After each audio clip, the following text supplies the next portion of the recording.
Why don't we call this meeting to order? Good morning. We're going to call this meeting of the TRPA Governing Board to order. The date is Wednesday, February 26th, 2025. The time is 9 o'clock.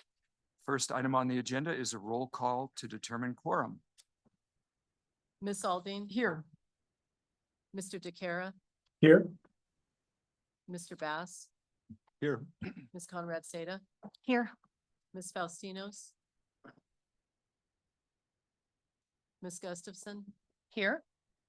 Ms. Hayes? Ms. Hill? Here. Mr. Henigman? Here. Ms. Blaine? Here. Ms. Loomer? Mr. Rice? Here. Mr. Settlemeyer? Here. Ms. Williamson? And Mr. Chair, we have a quorum. Great, thank you. All right, now I'll go over the remote and in-person meeting rules for the day. For members of the public who are joining us remotely, to observe the meeting, go to trpa.gov. Under the calendar header, click on Governing Board Hybrid Meeting for February 26, 2025. There you'll find a link to the public webinar hosted on Zoom. To address board members directly with your comments, raise your hand in Zoom by clicking the raise hand icon at the bottom of your screen at the appropriate agenda item. With your hand raised, you'll be unmuted by TRPA staff and have 3 minutes to address the board.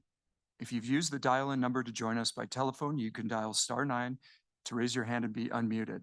For items that are agendized as informational only, we will hear public comment during the general public comment period at the end of the meeting. For items agendized for action or possible action, we will hear public comment before the board takes any action. To remote board members, if you wish to speak, please raise your hand in Zoom. You'll find the hand icon on the bottom of your screen. Remote board members may not use the chat box to make any comments or to have sidebar conversations. Please, everyone, remember to mute your mic unless speaking to cut down on background noise. Finally, I'd also like to ask that all remote board members turn on their cameras if they're able. Members of the public who have joined us in person, please raise your hand at the appropriate time for public comment, and you'll be called to the front to speak. Board members who are in person, please raise your hand if you wish to comment and speak clearly into the microphone in front of you. If you're viewing the webinar on a personal computer, please ensure that your microphone and speakers are turned off to prevent audio feedback into the room. All right, so the next item on the agenda is the Pledge of Allegiance. So how about James? That. Please join me. I pledge allegiance to the flag of the United States of America, to the republic for which it stands, one nation, under God, indivisible, with liberty and justice for all. Thank you. All right, so next up is approval of the agenda. Are there any changes to the agenda? Staff's all quiet, so. No changes, Mr. Chair. Thank you. Okay, great, great. All right, so we will deem the agenda approved deem the agenda approved. All right, and next up is approval of the minutes. Agenda item number 4. We have a draft set of minutes from the January 22nd, 2025 meeting on page 7 of your packet. Does any member of the board wish to make a change? I'm looking at you. But in this case, they were perfect. I have no recommended changes. So with that, Mr. Chair, if no other board member wishes to make amendments, I move to approve the minutes of the January 22nd, 2024 minutes. They are amended, however, not by members of the board, but there is an errata that was sent to each of us yesterday afternoon. So subject to that, those changes in the errata, I move to approve the minutes. Great, thank you. All in favor? Aye. Aye. Any opposed? All right. Motion passes. So next up is agenda item number 5, the TRPA consent calendar. There's one item on consent. As a reminder to the public, after board discussion on this item, you may raise your hand in person to be called on or in Zoom to be unmuted by TRPA staff to share your comments. Do any board members have questions about the consent calendar item? Nope. Okay. Great. We'll go to public comment on this item. If any member of the public wishes to address the governing board on this agenda item, please raise your hand now, either in person or by clicking the raise hand button at the bottom of your Zoom screen, or by dialing *9 on your phone, and you'll be called on and unmuted by a TRPA staff member. Is there anyone in the room who wishes to address this item? Seeing no one, anyone online? Mr. Chair, there are no hands raised to comment. Okay, great. So we'll close public comment on this item. So can we get a motion to approve the consent? Great, thank you, James. All right, so now we'll, any discussion from the board on this motion? No? All right, Maria, can you take a vote? Miss Aldine, Yes. Mr. Bass, Yes. Mr. DeCara, Yes. Ms. Conrad Seda, Yes. Ms. Hill, Yes. Ms. Faustinos, Yes. Mr. Keycapper, Ms. Gustafson, Yes. Mr. Rice, Yes. Mr. Henigman, Yes. Mr. Settlemeyer, Here. Ms. Lane, Yes. Ms. Williamson, Ms. Loomer. Yes. And Mr. Chair, that motion passes. Great, thank you. Okay, so we're on to agenda item number 6, planning matters. So that is agenda item 6A, agreement to bring the Tahoe Blue Event Center, TRPA file number ERSP 2017-1212 into full compliance, including proposed modifications to the event center permit. Information on this item can be found on page 117. As a reminder to the public, after staff presentation and board discussion on this item, we will hear public comment. So Julie, you're going to introduce this one? Thank you, Mr. Vice Chair, Acting Chair. I'm Julie Reagan, TRPA's Executive Director. Good morning, members of the board and our staff and the public. Before I pass this off to Dan Segan to present the event center item, I just want to make a few remarks about the project that tie back to our discussion before the legal committee back in December. While the issues we're addressing today in this item deal with a specific project, they really arise from systems and processes at the agency. And I think there are a number of lessons learned from this experience. The event center was a complicated and unique project unlike any that TRPA had permitted before, and consequently, the permit in 2020 contained a great many permit conditions. Our compliance team worked diligently during the construction of the event center, which I must say has become a major community asset. I'd also like to share that we can and will do better on making sure permit conditions are clear and unambiguous. Several public commenters have asked for an explanation of what happened, as you'll invariably hear in the presentation and discussion. In 2020, we produced a complex permit with myriad conditions that were not crystal clear, and the applicant exceeded in some areas and fell short on monitoring. We took this lesson to heart on the Homewood project just last month, and I'm very proud of our team for crafting clear, enforceable conditions on that critical plan amendment and project. On the original event center permit, we started with complex conditions, and then we made a number of changes to the permit at the very end of the process. And with the passage of time, several years now, it's becoming clear that the additional complexity, while it was on point and necessary at the time, also presented future challenges for us to implement. Another lesson learned about this is related to permit tracking.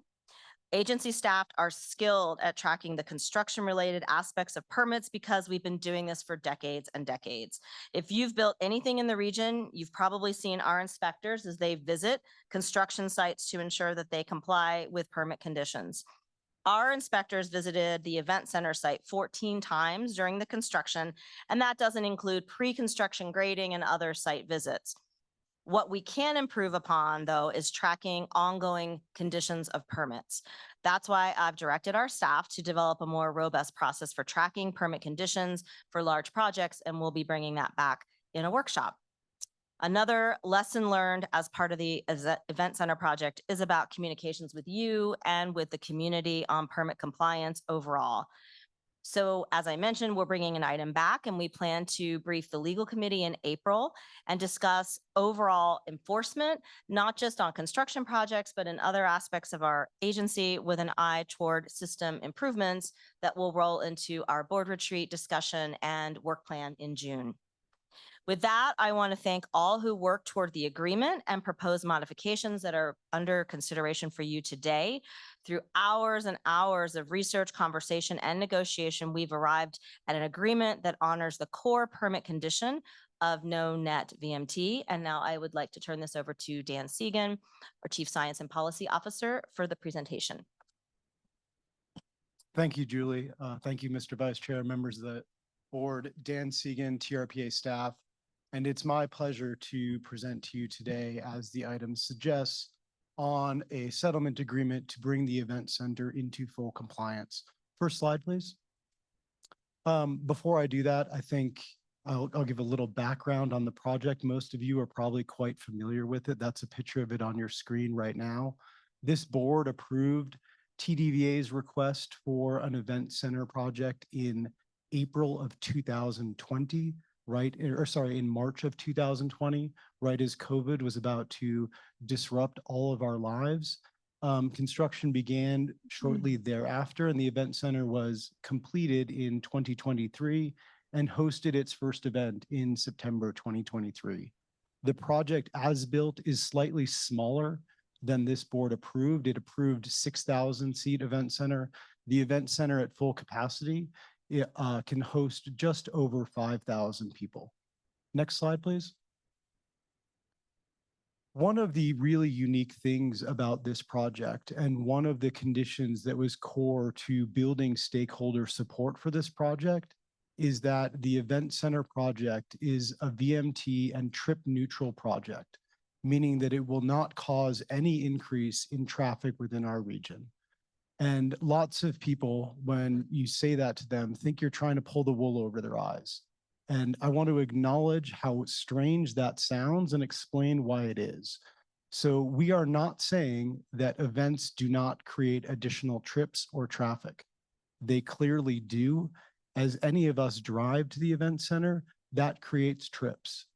The project as a whole, though, includes mitigation elements, including paid parking in the entire casino core and microtransit and fixed route transit that reduce trips. And on balance, when you add up all the trips generated by events being hosted at the event center and the impact of the mitigation, you get a project that is net neutral or reduces overall trips in VMT within our region. That's the core permit premise and the core condition of this permit. Next slide, please. So a lot of you may be wondering, why are we sitting here today? The project's built, we haven't seen any massive impact. And so I wanted to walk through a quick timeline and provide an explanation for why it is that you're hearing this item and why it is that there's a settlement agreement. So I already said you approved the project in March. The two core mitigation requirements of the project, paid parking in the casino core and the launch of microtransit, occurred in April of 2021.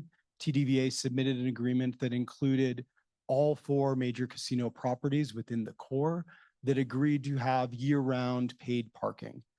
In July of 2022, they launched microtransit, or were one of the partners that helped to launch microtransit in the region. So we have both of the core mitigation requirements of the agreement fulfilled a little over a year before the event center officially opened, so well ahead of timeline. In January of 2023 and through July of 2023, there's a number of stakeholder meetings. So adaptive management and engaging with stakeholders is another core aspect of this permit condition. And at those meetings, TDVA raised concerns about the Bluetooth monitoring requirement as part of this agreement. And that was one of the ways in which we imagined that we would measure the VMT generated by the event center and the VMT offset by paid parking and microtransit. And so we had a number of discussions at this stakeholder meeting and couldn't come to full agreement on an alternative way to measure the VMT generation and offset. Meanwhile, the event center opens in 2023, and we're still trying to work through this issue of, we imagined that there would be data available that was pre-operation and pre-mitigation, and that data does not exist.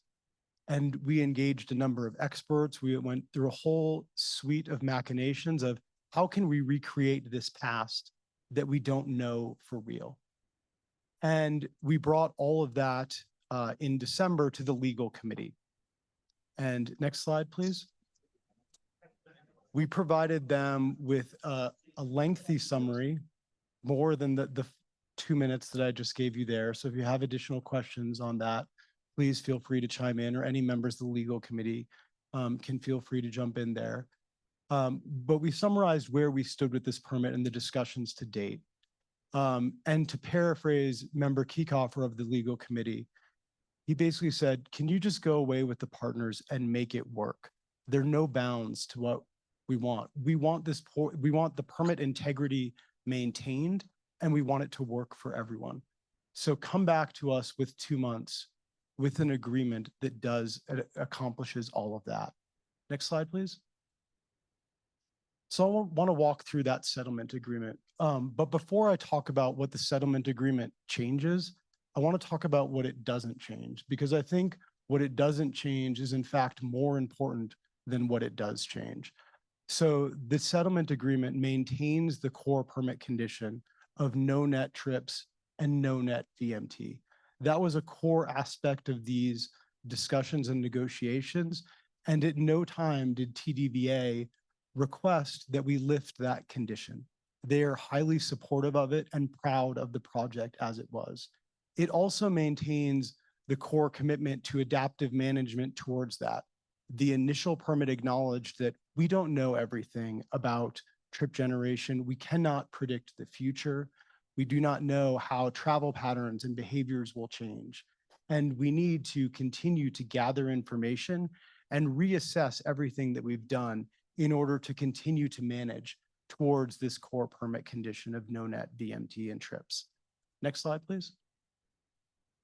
So what are we proposing to modify? So there are 3 modifications within this, the largest of which is a shift to an event cap to an attendee limit. We also make some modifications to the monitoring plan in order to support that new shift, as well as adding additional mitigation for the project. Next slide, please. So I want to talk a little bit about the event and attendee cap, because that is the largest modification that you are being asked to consider today to the permit. And it's also probably the most intuitive of those. So the existing permit contains a limit on the number of events, so 130 a year, and the number of event days. So it's 130 events and up to 220 days on which events can occur. And an event is defined as any time there's a gathering at the event center. So if TRPA, for instance, we hosted a meeting with 17 people there at one point in 2023, that counts as one event. If Billy Strings plays a show for 5,000 people, that counts as one event. And one of the things that became clear when we were having the discussions about how to modify the permit is that event on its own is not a great proxy for the amount of traffic that is going to be generated by that event, or the amount of VMT or trips. And as you probably all know, so a number of us heading to a meeting, let's say a meeting of 30 people, is likely to create far fewer trips than all of us going to a concert with 3,000 people. And so the core analysis here is we acknowledge that principle, that trips and VMT are likely to increase with the number of attendees. And rather than limit the number of events, which is a poor correlate for the things that we really care about, we provide the operator flexibility so long as we're always focused on that core no net VMT condition. Next slide, please. So in order to do that, and we're lucky here because the original environmental assessment for the event center produced a suite of analyses that analyzed trip generation for different event sizes. So that includes the number of employees required to staff the event. It includes the number of service vehicles required to staff those events. And it also includes an understanding of the travel dynamics of the attendees. So how likely are we to carpool to those events? How likely are we to take a bus or to walk? So what we did is we're lucky in that in the first year of operations, TDVA was performing surveys after every event, asking patrons of those events, how did they get to the event? How big was their travel party? And so we had a whole suite of new information that was not available at the time the EA was developed. And we used those to refine the assumptions for trip generation related to each individual attendee. And in the initial EA, it said that 2 attendees were likely to create 1 trip. Over the course of this, we found out people were actually driving a little bit more. So it went from just under half to 0.6 attendees or trips per attendee.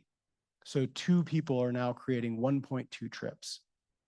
And because we wanted to be really certain that we were not developing an attendance limit that would cause the VMT limit to be exceeded, we said, okay, what if we're off by 20% and we're actually getting that wrong? And it's actually nearly 0.75 trips per attendee. And so we upped that. And then we did the same thing with the paid parking mitigation assumptions for the event center. And we revisited all of those. It reduced the overall amount of mitigation from paid parking. And then we did the same thing and said, what if it's even worse than we expected?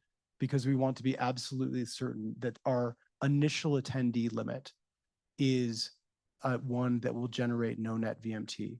And what we arrived at is 2 numbers. So we arrived at 250,000 attendees annually that we can be certain will not generate additional VMT in trips, and then 43,000 peak summer attendees. So within this permit, peak summer is defined as June 15th to Labor Day. There are additional limitations on event center operations during that period. And that is in part because of the stated purpose of the project, which is to help the community draw people to the region and balance out those lulls during our non-peak seasons.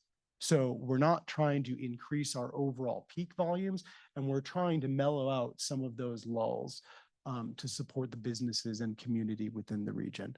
So that's where those 2 numbers come from. Next slide, please.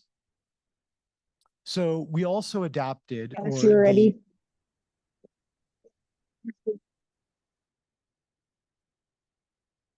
Okay. I assume that was supportive. I don't know. We also adapted the monitoring program to support the new attendance limit and our new approach to VMT and trip management. So in the existing permit, we were using traffic counts, a number of remote sensors, and then some post-processing of those to identify trips that ended in the core and those that did not. So today we are proposing that we double down on counting the number of attendees and then surveying to better understand the travel behavior of those individual attendees so that we continue to refine our estimate of how many trips and how much VMT each attendee is generating. Next slide, please. I also want to talk a little bit about the additional mitigation that's part of this. So TDVA has agreed to implement 3 additional mitigation measures, each of which will improve the travel experience on the South Shore and particularly within the casino core and 2 events, while also reducing trips and VMT from the projects. So the first of those is a commitment to fund fixed route service to hockey games and large events. So in town, this is colloquially referred to as the party bus, because you can take it to an event and then take it home afterwards and not have to worry about what you consume at that event. So they have agreed to do that for hockey. Large events here are defined as events hosting or with an expected attendance of 1,500 or more. So it'll be every hockey game and every event with 1,500 or more attendees. So the second, they've agreed to implement an inflation adjustment for the surcharge. So one of the really cool elements of the project is that there is a $4 surcharge on every ticket sold for the event center that goes to support transit service in our community. So right now it's written as a flat surcharge. And so we've added an inflation adjustment so that the purchasing power of that is maintained through time and we can continue to provide the benefits that we expected. So if you're doing the math in your head and the event center reaches its 25 or 250,000 attendees over the course of the year, we're looking at roughly $1 million that would be pumped into the transit system within our community.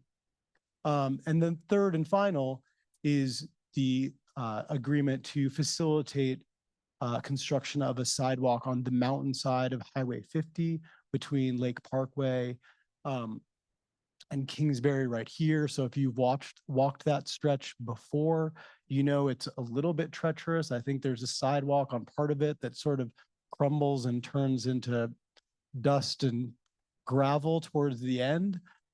This is something that was a part of the Loop Road project at one point and the casino core revitalization. There's a separate project on the other side of the street and they've agreed to help on this side.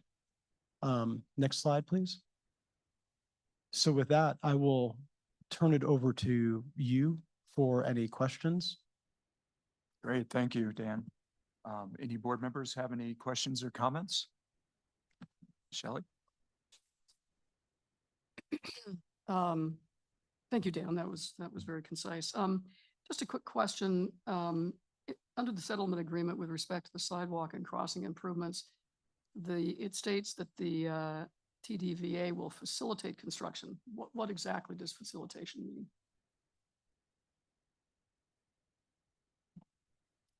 Facilitation in this regard, I think, is active support for that project. So the existing permit contains a number of things where we ask TDVA to help facilitate something occurring, which is not directly within their power. So clearly it's a project that it's in Douglas County. Both NDOT and TTD have project proposals that are in the works that we've not been able to get off the ground. And TDVA recognizes that it would be both a big benefit to the community and the event center. And they've agreed to help push for that to be funded and then constructed. And then also to consider if there is a need for a local match, that they would help provide that. Okay, so it is, I mean, it's not certain that a local match will be required, but they are willing to, part of the facilitation may include some sort of financial contribution. That's correct. Okay.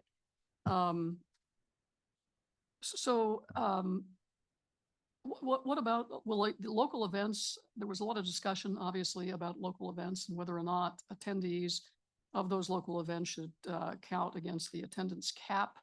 What was the final conclusion on that issue?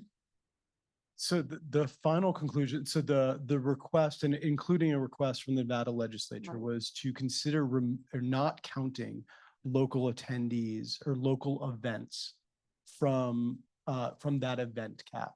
So part of the settlement agreement removes that event cap. However, we do count local attendees and two local events as part of the overall attendance limit Of 250,000. of 250,000. So it provides TDVA and the event center with flexibility while maintaining that core condition and not forcing us or TDVA to try to do the complex math over what is truly a new trip, or what is truly a new local trip versus what's just a trip. Okay. So under paragraph 15 of the settlement agreement, with respect to, if the requirement says that, let me just read this requirement is contingent, however, on the availability of TTD the city of South Lake Tahoe or other entity to provide the service. This would be the fixed route transit service. If no service provider is available, an equivalent contribution will be made to the TRPA mobility mitigation fee. You kind of alluded to the fact that it would be used in the area, but I mean, is it going to be a kind of a one-to-one offset? In other words, will that money be earmarked for supporting the same service that has been discontinued? In other words, will it have a direct impact on mitigating the impacts that the event center has in the core area of South Lake? I appreciate the question, Dan Segan again. That is the intention. And our hope is actually that it would continue to provide the transit service to the events itself. I think as part of this, we were trying to tie up any loose ends, and we didn't want to include a requirement that TDVA itself starts to run transit service under some unforeseen circumstance that no provider is available to them. And so that's where the contingency is. It would be a contribution to the mobility mitigation fee, which would then be allocated by this board. Usually those stay within the jurisdiction. So it would then come back to the board for release. And I would hope that it would be directed to, but services that help the event center and the casino core area. But again, that's beyond my purview. Okay, well, I think that would be appropriate if it's viewed as a one-for-one offset. I think it needs to be spent, in the area of impact. Anyway, I know that's not contained in the settlement agreement. I'm not suggesting we amend it. Obviously, it's been agreed to by the parties, but, and the only other thing I had, I mean, there are some people who are advocating for some sort of punitive fine against the TDVA. And so I want to address a comment that was made by Lou Feldman in a memorandum that was sent to the legal committee in December of last year. And it's the TTVA's opinion that the obligation to install Bluetooth counters 1 year prior to the start of operation is not a condition embedded in the permit. And if it wasn't embedded in the permit, then there's no enforceability. So, it can be alleged that there was no violation, at least with respect to not having those pre-event center opening statistics available as a benchmark.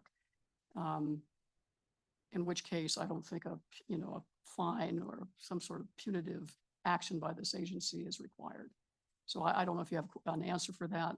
I don't have a copy of the original permit. I purged all those documents. I'm running out of space in my office.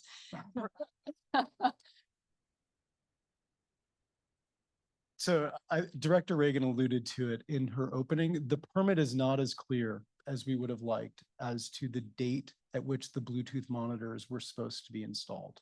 The intent of those is stated within the permit, but to Lou's point, it doesn't say they need to be installed by X date.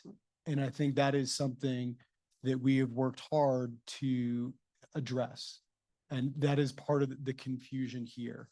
I think, whether or not it needs to be punitive, TDBA has come to the table and they have contributed in excess of their microtransit requirement in advance. And I think, if the order of that were shifted and they came today and said, we're going to contribute an extra $1 million to microtransit, some of those comments would be tempered.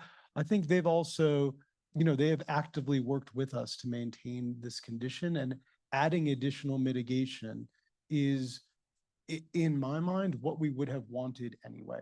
We're not, the agency is not trying to fund its operations through this. They're looking for things that make the community better. And I think that's what TDVA has come to the table and said, let's implement these and provide a better experience and implement part of the RTP. Well, it's not personally. I think that I kudos to those who sat down and spent the time negotiating this settlement proposal because I think it's very detailed, and as Julie stated in her opening remarks, this facility has become an important part of the community. It's been well received, generates revenue to help support the local economy. So anyway, and thank you, Dan, for your involvement as well. Thank you, Shelley. Any other comments? Yeah, thanks, Shelley, for those detailed questions. I had a lot of them too. And actually, I was interested in hearing from the legal committee on what you agreed to in December versus what we're seeing today, and if there were any discrepancies there that were left unaddressed with the settlement. And so that was something I was specifically interested in hearing, because I know this agreement replaces what came out of that December meeting. And so I just want to make sure that everything agreed on there is carried forward. Ashley, there wasn't a lot of specificity. I mean, I think it was a general consensus that, as I stated, it's an important, facility to the community. I think both parties always had good intent. This wasn't done deliberately. There was, ambiguity in the original permit. And so we just, has been suggested, just get the parties back together, have them reach a reasonable accommodation, and let's move forward. I have a few more. So on the inflation adjustment to the ticket surcharge, it looks like that inflation adjustment doesn't come until 2029. And I'd like to see that actually happen sooner, because we're obviously experiencing dramatic inflation in our day-to-day lives. And so an annual increase, like starting today, I think would be really important, not waiting until 2029. Then on the fixed route transit service and the equivalent contribution, I had the same questions that Shelley had. I think that needs to be really clear in the settlement agreement, what facilitate means, what the expected contribution is. I mean, it gives 3 years and at the end of this year. So it's really giving them 3 years and 10 months to try to come to some resolution on that. The improvement, sorry, I'm mixing these things, but the sidewalk and crossing improvements gives 3 years and 10 months. That's number 16. And facilitate should be defined as active support. It should be clear that the TDVA would actually contribute funding to make sure this gets done. The idea that there's like a local match considered, that there's project proposals in the works but have not gotten off the ground. I just think there needs to be something much clearer. As you said before, the Bluetooth piece was not clear. Let's not make that mistake again. Make it a lot clearer. And here, facilitate is not clear enough as a word. So yeah, I just think there's more space for clarity here, and potentially through an inflation in ticket costs starting today, there might be more money for those types of mobility improvements. And then along Shelley's lines, I really think that it needs to be clear that any fees paid into the mobility mitigation fee would be retained for movement around this area. So I appreciate all of the work, and I want to create an opportunity for us to fix errors from the past and really be incredibly specific so that it's also a lot easier to enforce violations. The Bluetooth one just left too much room for a lack of enforcement. Let's be really clear. What are we enforcing? What are the dates certain? What does facilitate mean? How much funding would be contributed? How will TDVA support improving that crumbling sidewalk beyond just facilitating? I think if we can see those improved, I would be firmly in support, but right now it's a little too squishy for me. Thank you, Board Member Conrad Seda. Any other questions or comments? Okay, Brooke and then James. Thank you, Mr. Chair.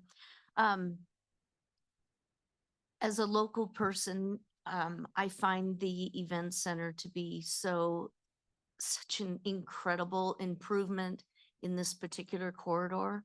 We haven't had anything new looking like that in decades. And my question to you, Mr. Segan, is what is the long-term game on this? If we can establish that this event center has provided a way in which there's no net vehicle miles traveled, would we consider releasing these restrictions? I mean, we want a viable, happening event center. And the casinos, used to really provide that niche. They're as much of a for-profit as the event center should be.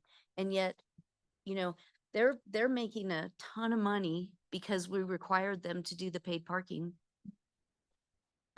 They haven't really invested in their facilities in a long time. That's not really overall true. There have been investments along the way, but nothing really big and significant. And yet they can have as many events as they want. They have active campaigns to bring people into that area. So at some point, I guess what I'm advocating for is once we can establish that the event center has really put some things on the ground that are going to be positive for the community, would we consider releasing them of any kind of restrictions, attendees wise, or other? Appreciate the question, Dan Segan again. Without weighing in on whether or not we would, I think the goal of this agreement is to provide you with an informed, with the information you need to make an informed decision relative to that going forward. I think we've set a cap conservatively, or we've proposed a conservative cap today, such that we think there's probably headroom. And then we've detailed a monitoring plan to allow us to better estimate that in the future. So in 3 or 5 years, if that question comes before you, we'll have a far better idea of what that number is. And then you can make that decision relative to what type of restrictions should be imposed. Thank you. James? Thank you. I appreciate the hard work that was done. It's a fascinating turn of events to look at it a different way. I remember way back when in the legislature, when there was a proposal that came from Tahoe Transportation District, and they discussed everything, and it was so interesting that they could take your Bluetooth information and digest it and determine how many people visited the area. But then something happened that changed a lot of that in the Bluetooth world. As an example, for some reason, certain people have more Bluetooth devices than they used to have. So that became a very useless tool in trying to determine how many people were at a particular concert. And then beyond that, you get into Bluetooth on the neck, or a lot of people are now using Bluetooth hearing aids and watches. Yeah. The technology keeps changing and we become Bluetooth reliant, it seems.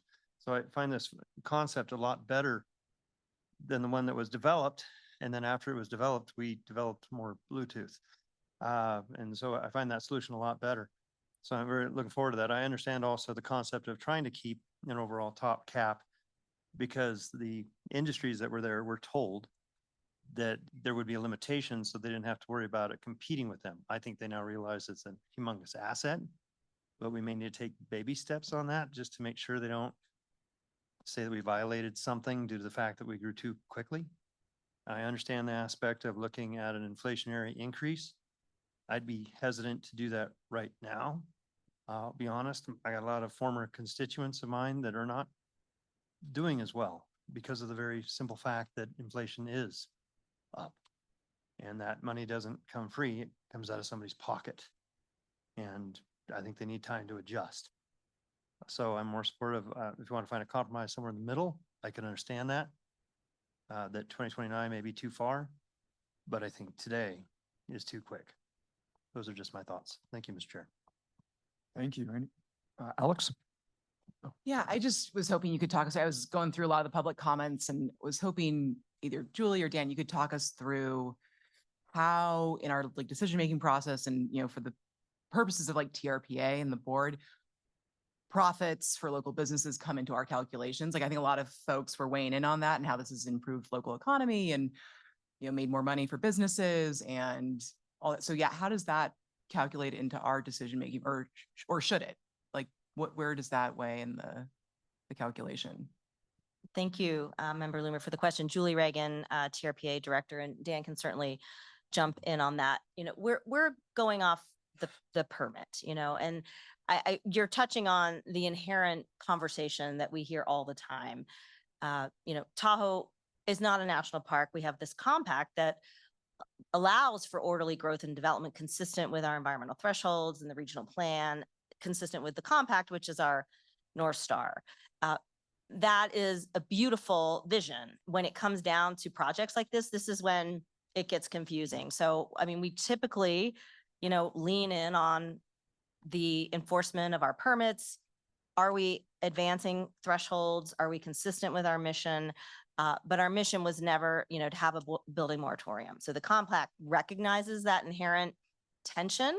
And really the update of the compact in 2016 actually mentioned economic considerations as part of the compromise of the two states over that period between 2011 and 2013.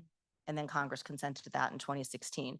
When it gets down to the nitty gritty, like we work day to day to honor our commitment to the lake under our mission, but recognize that we also have a triple bottom line of the economy and the community. And supporting our local community means that these kind of projects deliver environmental gain. So we've very much worked in our past decades not to deliver a false choice, not to say you can only be for the environment and against the community and the economy. It's not one or the other.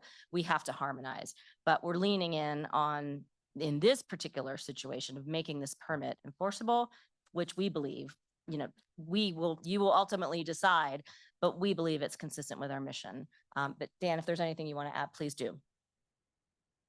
I wasn't going to add to that. I was going to add just to the surcharge and the inflation adjustment to provide context for how we landed on 5 years.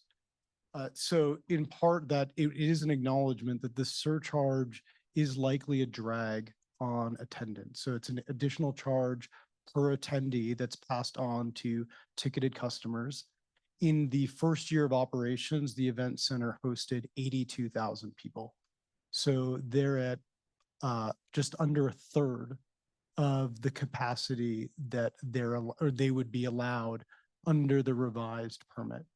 And the idea was to allow them to continue with the $4 charge while they build up attendance and generate additional capacity prior to doing the annual increases.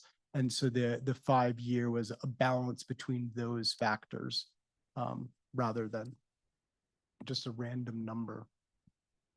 Thank you. Did you have anything else, Alex? Nope. Okay. Anyone else? Questions or comments? Sure. Yeah, Cody, and then I want to make a comment. I very much support this and agree with Supervisor Lane. I think that, what we've seen, we didn't know what we know now when this was approved back in 2020. And I think what we found here in the first year is just such a benefit and asset for the overall region, really.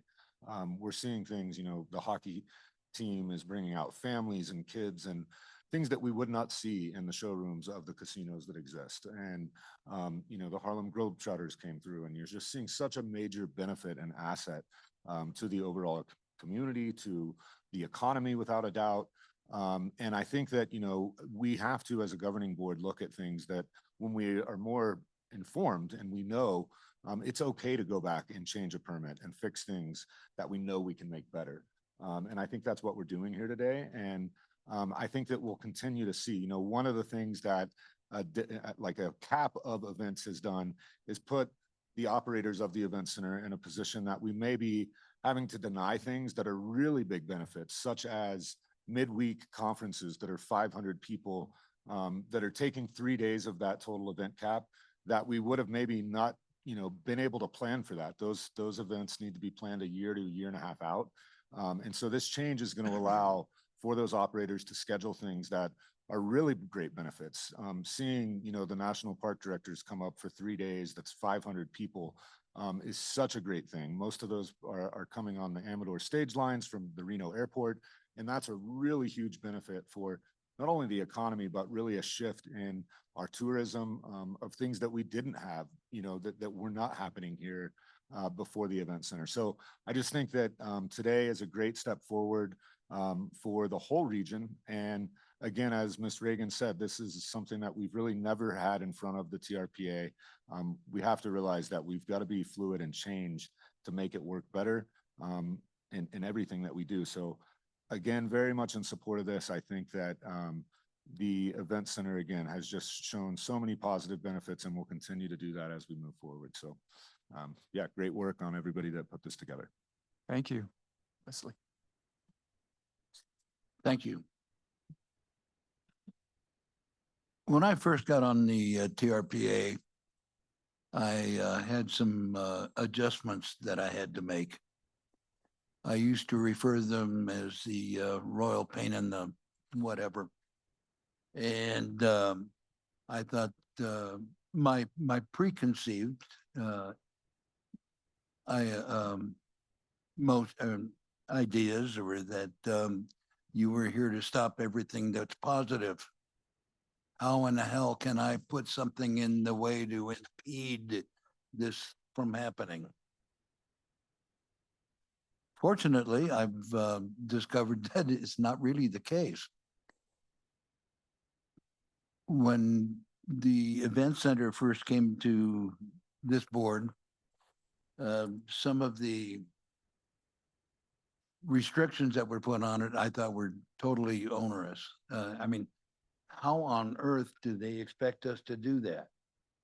How can we verify that we did it? How can we get the numbers that they want? And I thought, this is really, thinking back to my prior concepts. And in talking with the staff and Dan and being on the TDVA board, I'm thinking, wow, we have been able to come so closer together than we were when this whole thing started. I know that Lou Feldman and Carol and the rest of the board have gone out of their way to comply, and some of the restrictions were impossible to comply with. And I see that where we are today is something that is going to be of benefit to the entire community. That it'll be good for the lake, good for I can't see any negative to this. I would hope that we would pass the entire package that they have come up with, and keeping in mind that this is a fluid agreement, and that at some point we will revisit it and what's working, what's not working. But let's leave what is. I hate that the one president said, what's the definition of is? And I'm still trying to figure that one out. But I would love to see us pass this package as agreed upon. And then in the future, we can make better refinements as we get more information. Thank you. Thank you. Any other board member comments before we go to the public? Shelley? This is actually a question for Wes. As a Douglas County Commissioner, is this the pedestrian improvements on Highway 50 between Lake Parkway and Kingsbury Grade, is that a capital improvement project that's been approved by the board? Well, Douglas County, you're from, you're the Douglas County Board of Commissioners. Thank you. At this point, I'm not sure. I know that this has been suggested that some of the money that has been going to transportation be diverted to physical improvements.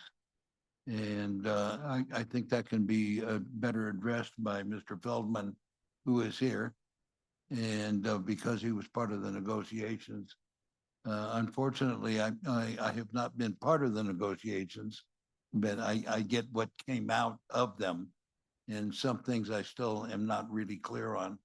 But I do know that the area they're talking about putting the sidewalks in, I'm not sure where the funding will come from. I would assume it would be from the TOT or the surcharge at the $4 a ticket surcharge. But I don't know that. But I do know that that's something that needs to be done.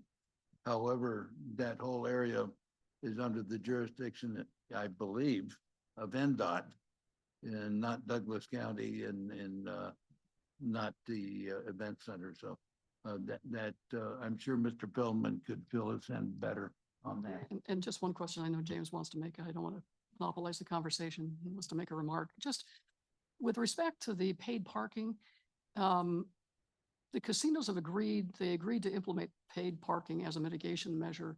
Is that binding in perpetuity? What happens if they say, too many of our customers are complaining that they don't want to pay for paid parking? It is, diminishing our ability to rent rooms. It's discouraging people from visiting our establishments. We're no longer going to be implementing paid parking. What happens, since that is one of a primary mitigation? I know I'm asking you to speculate, Dan, and it's probably very unfair. Maybe Lou can address that. I just want to know how binding that commitment is. So Mr. that Chair, is, oh, I see the project applicant representative coming to the podium. I did want to also just flash back to the last question and to let member Aldi know that, we're working very closely with Douglas County staff, with NDOT and the Tahoe Transportation District. And after we take public comment, we'll get back to answer a few of the questions along those lines about the sidewalk and other projects. But I think the project applicant has some words to share. Thank you. Lou Feldman on behalf of TDVA. And let me just start by saying, TDVA is a entity that was created by the Nevada legislature to promote tourism in the region and to operate originally a convention center, and through amendments to the Tahoe Douglas Visitors Authority Act, a multi-use event center. And through additional amendments, thanks to then Senator Settlemeyer's efforts, among others, to issue municipal bonds to construct this facility. The mitigation measure that was required, paid parking at the casinos, is evidenced by not only a written agreement, but it has been recorded as a covenant running with the land against the property owners. So it is enforceable in perpetuity. And I'm up here and can answer some additional questions, but I don't know if it's time for me to speak or not. James? Thank you, James Lamar, for the record. In that respect, Lou, if you could answer, I think the issue of the sidewalk is something that's being discussed and negotiated currently, not only with Douglas County, but also NDOT and NDOT, Nevada Department of Transportation, sorry, may not have enough right of way there currently, and I think they're having to have discussions with the property owner. Luckily, there's only one in that stretch of road in order to gain additional right of way to even make things possible. Would you agree with that statement, sir? Well, I would agree that there is only one private property owner. To be honest, I don't know that there is a insufficient amount of right of way, but I do know that that individual property owner has facilitated public benefit and is inclined to consider facilitating public benefit. So if that is the case, my expectation is we have a party at the table. Thank you for that, James Settlemeyer, again, for the record. I think part of the desire is to make it a little better than it is. Maybe the enough ability to have the sidewalk maybe 6 feet from the road, so that way the snow could be in that other 6 feet, rather than having a sidewalk completely full with snow that everybody can slip, fall on, and give more money to the local orthopedic people. But anyways, that's just my opinion. Thank you. Any other board questions? I'll else? make just Oh, one more yeah. comment because it does bring up a question, and I'm not suggesting that we put this in today's permit, but I think that honestly, it's not only from the event center to Kingsbury, we also should be looking at the sidewalks from the event center to the state line and that core. I think there's a larger coordinated effort to make that happen because we run into more private property owners, no doubt. But we definitely have Star, and I think that somehow coming together to figure out what can we do to really improve that pedestrian core, knowing that yes, there is a project looking at the whole area, but we'll probably won't realize that for years out, knowing the planning. So what could we do to bring these property owners together and say, look, let's make a coordinated effort to really make that pedestrian core improved. It needs it really even worse between the event center and state line. And we have a lot more pedestrian movement coming out of the Marriott, the new Margaritaville, walking to the event center. We also have state line transit behind the North Face store. So I just think, yeah, this could be a time to say, hey, let's come together, figure out how we're going to really improve the pedestrian core, really from Kingsbury to state line. So just a comment to think about. All right, thank you. Any other board comments, questions? All right, then I think we'll go to public comment on this item. Lou, you're you're at the front. You are in the room, so I imagine you're going to want to speak. So why don't you lead us off? Thank you again, Mr. Vice Chair. Again, Lou Feldman, on behalf of the Tahoe Douglas Visitors Authority. And, the agreement that's before you was, the collaborative effort of stakeholders that have spent inordinate amount of time grappling with some of the legacy issues and represents, I think, a very positive step forward. I do want to highlight that TDVA, as a public entity, has in almost every instance throughout this process performed above and beyond what is required by the permit. For example, the permit required seasonal microtransit for the first 3 years of operation, then winter, summer for the years 4 and 5, and then by year 6, year-round. And we delivered year-round microtransit 14 months before we even opened, 7 years ahead of schedule. That's a pretty big deal. In addition, we spearheaded a van pool program that now has 13 van pools bringing employees from the valleys, which reduces over 200,000 vehicle miles traveled a year. We're not required to do that.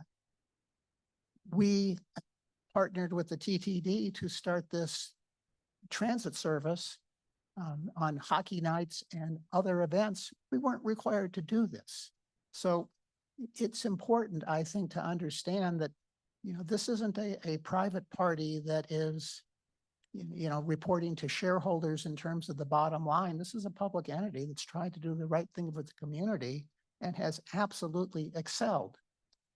It was awkward to deal with this Bluetooth issue that became very complicated, but it wasn't for lack of a willingness to work with our partners to do the right thing. And I need to push back a little bit on the acceleration of the CPI increase on this ticket surcharge, because we're competing against other entities for groups, for concerts, for events that don't have a ticket surcharge. It's a competitive disadvantage. And so we have negotiated a trigger to give us a chance now to stabilize. We've only been in operation a little bit over a year, and we think this is a very reasonable compromise that the parties have come together to support. So I'd hope you would reconsider that and go with the agreement as proposed. With respect to the sidewalk, I think there is an opportunity for TDVA to take on a leadership role in herding the cats. And, we've been pretty good about doing that with respect to microtransit. We've been pretty good about doing that with respect to the van pool program. And I think, we have a window now to demonstrate that we are likely to achieve success with this sidewalk program. And lastly, I would say, again, TDVA is not a for-profit entity, but we have this $4 surcharge. And if we're able to achieve 250,000 attendees a year, imagine $1 million a year, which is going to grow over time to support transit and other opportunities. And one of the things we proposed is, as currently written, $3 of the $4 goes to support microtransit. $1 has been set aside to support monitoring. Incidentally, we spent over $150,000 on monitoring, way more, by the way, than we collected with respect to this $1 piece of the $4 surcharge. But again, we have tried to over deliver. So I think there is a revenue source from that $1 now that monitoring is tapering to help perhaps a local match, but to facilitate the acceleration of the sidewalk. With that, I'd be happy to answer any questions that any of you folks may have. Gesundheit, Director Settlemeyer. All right, well, why don't we continue public comment and then we'll have board comment after. So If any member of the public wishes to address the governing board on this agenda item, please raise your hand now either in person or by clicking the raise hand button on the bottom of your Zoom screen or by dialing *9 on your phone, and you'll be called on and unmuted by a TRPA staff member. So is there anyone else in the public who wishes to speak? All right. Good morning. My name is Kirk Walder, and while I'm a member of the Douglas County Planning Commission as well as the Event Center Stakeholders Group, these are my individual comments. I strongly support the proposed modifications to the permit controlling the activities of the Tahoe Blue Event Center. They are well thought out, well written, and will move towards accomplishing the goals for this important facility. As a full-time resident of Tahoe, I recognize the need to protect our community while at the same time improve the economic health of our workers and businesses. These changes meet both goals in a simpler and more logical way than the March 2020 permit. Douglas County, through the creation and implementation of Redevelopment Area 2, was a key partner in the process that led to the building and operation of the Tahoe Blue Event Center. Its success is a key element in the continuing bolstering of State Line and Douglas County. Our tax dollars invested in an environmentally conscious way will continue to benefit residents and workers throughout the area. The recent meeting of the stakeholders group provided a great forum to discuss the deficiencies in the March 2020 permit. Just a few would include the problems with monitoring vehicle miles traveled, the inadequacy of the cap on events and event days, and the perverse and nonsensical impact on the prohibition of events on Harvey's concert days. All these are corrected by the agreement before you. And let me remind everyone, the mobility improvements are largely funded by the event center, but have much wider benefits to local benefits and workers, businesses and workers. I want to applaud the hard work and excellent staff report produced by Dan Segan of your staff. His ability to work with all parties has resulted in an agreement that is good for everyone involved. Please approve the agreement before you without changes and without delay. Thank you. Thank you, Kirk. Anyone else in the room? Gavin. Hey, good morning. Gavin Feiger, Policy Director at League to Save Lake Tahoe. I don't want to rehash the past too much, but I think there's a couple of important things to bring up just for context. One is that the TDVA agreed to all the permit conditions as condition for approval by this board. So there was agreement with those original permit conditions. It was largely based around assumptions in the environmental assessment that not everybody agreed on. And then COVID hit and things got really weird. So we sit here, 5 years later, the league is a good partner. We've been really happy to work with TDVA and other partners. And credit where credit's due, the South Shore Transportation Management Association, I have the pleasure of sitting on that board with Carol Chaplin, my boss Darcy, the CEO of the league, and a lot of other community members, and the microtransit, the van pools, a lot of these projects and the matching funds that have come through the event center have just been really transformative on the South Shore, and really excited to see that carry on. The permit conditions, in hindsight, it was kind of a mess, so, good faith, we're here to help clean them up. Really happy to work with Dan, who's been, a huge help throughout the process, and kind of bringing the band back together from those 2019 days. The changes proposed today, we fully support. It's negotiation, we're not 100% happy with everything, but we are happy enough to move forward. And what we're really excited about is, the discussions we've had with TRPA staff, really with TRPA more than anything, and some of you board members and the legal committee, and Graham, about making sure that going forward, permit conditions are clear, they can be enforced, there's a responsible party. And, some of these, for example, a 15-minute transit headway that relies on 4 different transit operators is not a good permit condition. It might not even be the best measure of transit effectiveness.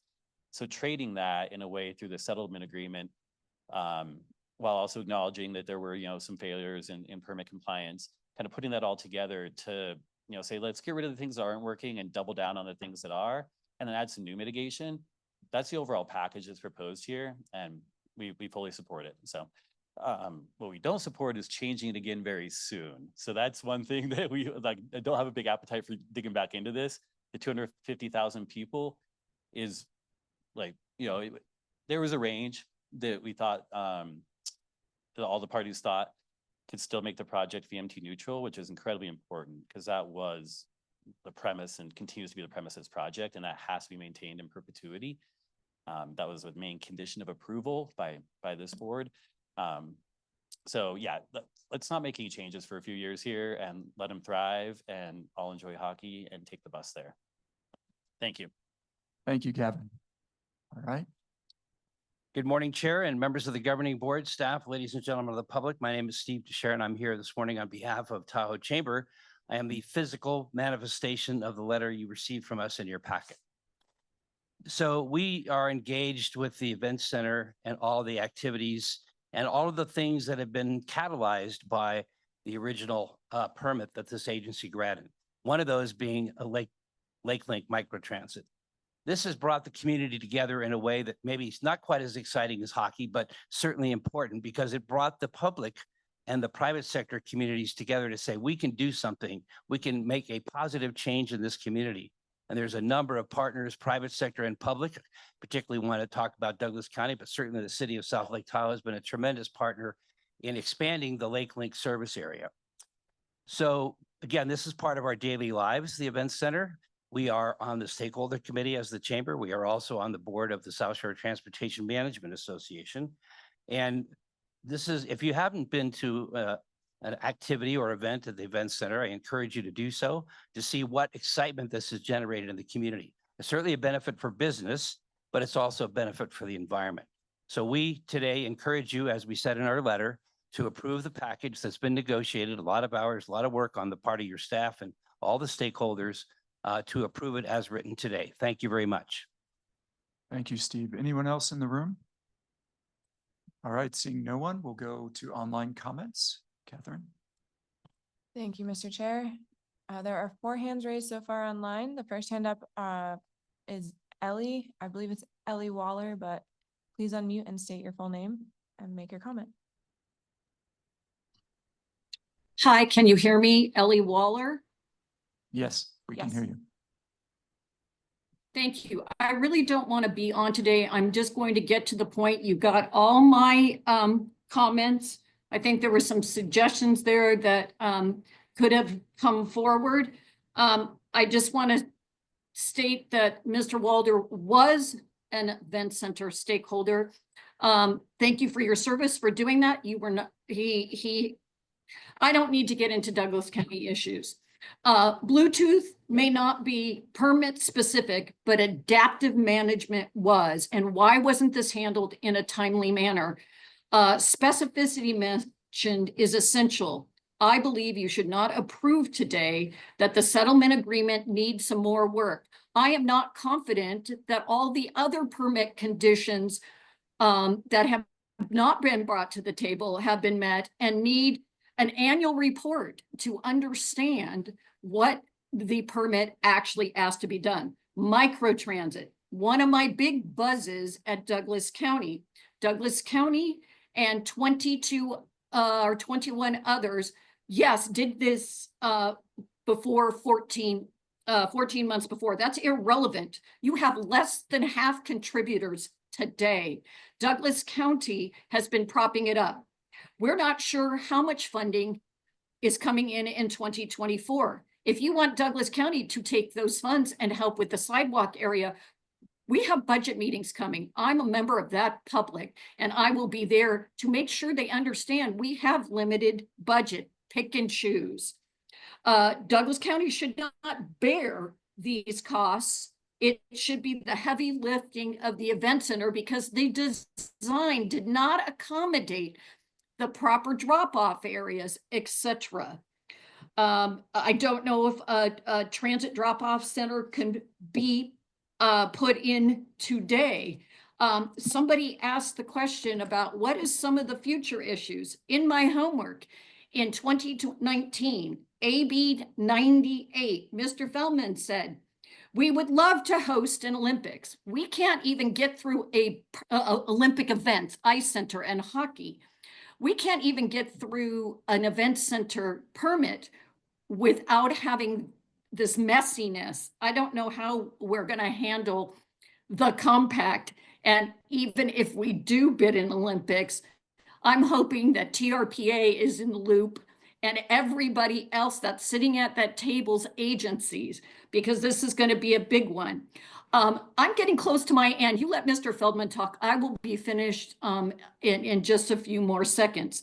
$60 million per year was what was promoted during those sessions. We have not even seen a profit and loss. We don't even know how the event center is doing.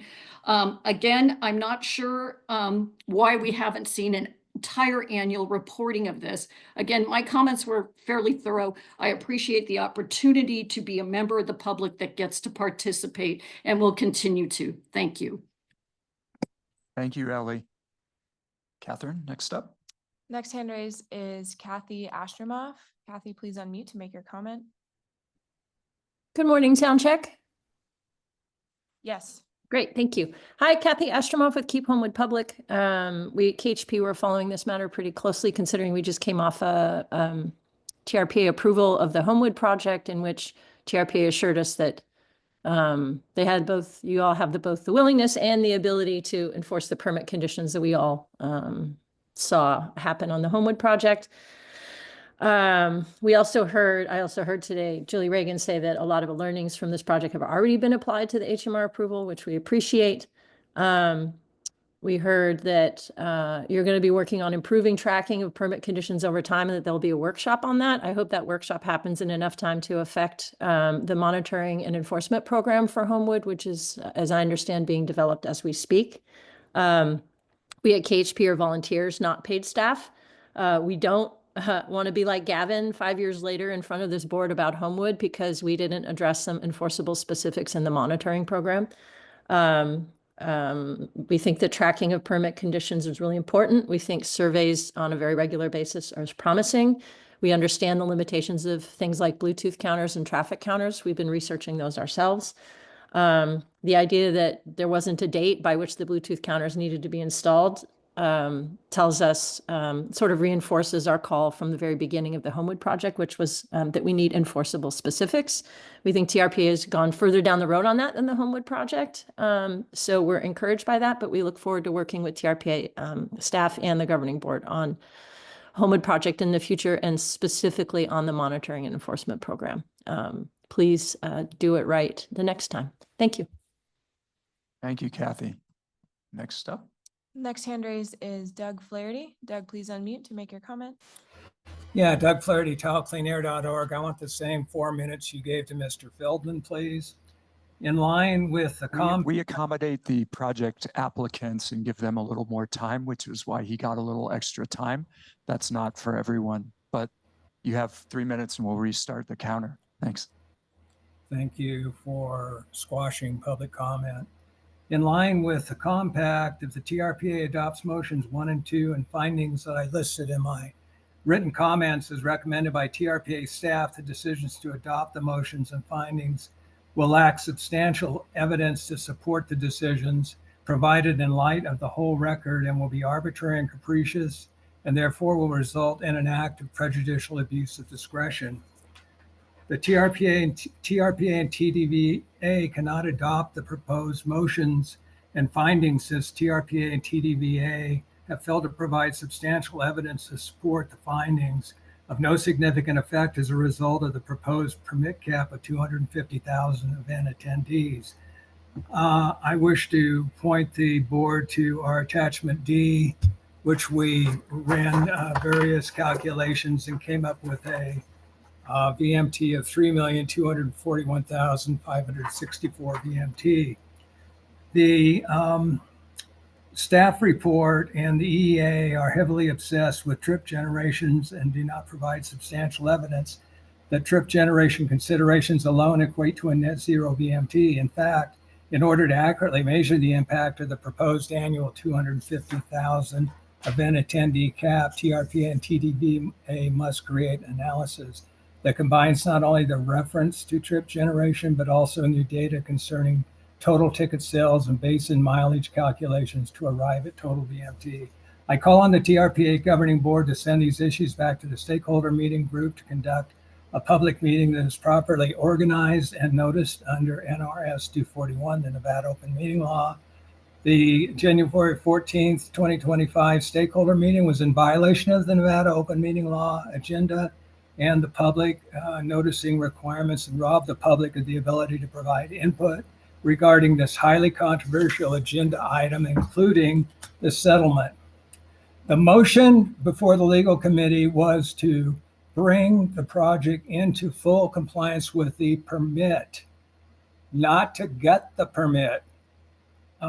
Basically, you gutted any reasonable ability to continue quarterly meetings and annual meetings and to monitor real time any of the attendees. So at this point, I think you need to give the public an opportunity to meet in a duly noticed meeting to discuss this settlement and to give input. They've been robbed of that. I will be submitting a open meeting law complaint to the California Attorney General this afternoon. And I'll be asking that the meeting be voided since the public was not able to attend. Thank you. Thank you, Doug. Next up. The last hand raised is Brett Tibbetts. Brett, please unmute to make your comment.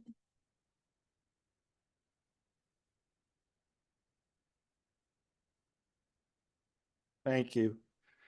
Years ago, TRPA began using VMTs as one of the standards to help protect the lake. This was a very good thing. But as the governmental political pressure built against the TRPA to loosen its environmental standards and approve more building at the lake, the TRPA abandoned its core commitment to VMTs. And it did so in a rather devious way by making the public think the VMT standards still held sway. Devious ways such as approving the 5,000-seat event center upon a false net zero VMT impact. Apparently, paid parking is not parking and locals don't drive cars. As a condition of the event center permit, a stakeholder committee was supposed to be appointed to monitor the event center VMTs. Problem is, the committee never really did so. Also, it was a captive in creation of the TDVA and its lawyer, Lou Feldman. For example, Mr. Feldman appointed, quote unquote, Kurt Walder, not Douglas County. I submitted several Public Records Act requests to Douglas County and was repeatedly told by the assistant DA that Mr. Walder was not appointed to the stakeholder group by Douglas County, did not serve at its directive, and the stakeholder group was a private group that the county had zero involvement with. So as a result of the pressure, and notwithstanding the TDVA's outright violations of the permit restrictions, TRPA staff reached a settlement with TDVA, giving them a great deal. 3 times more than they currently have. There is no slap on the hand, no fines, no penalties, such as with the public. No making the TDVA go back and do what it should have done in the first place before engaging in settlement discussions.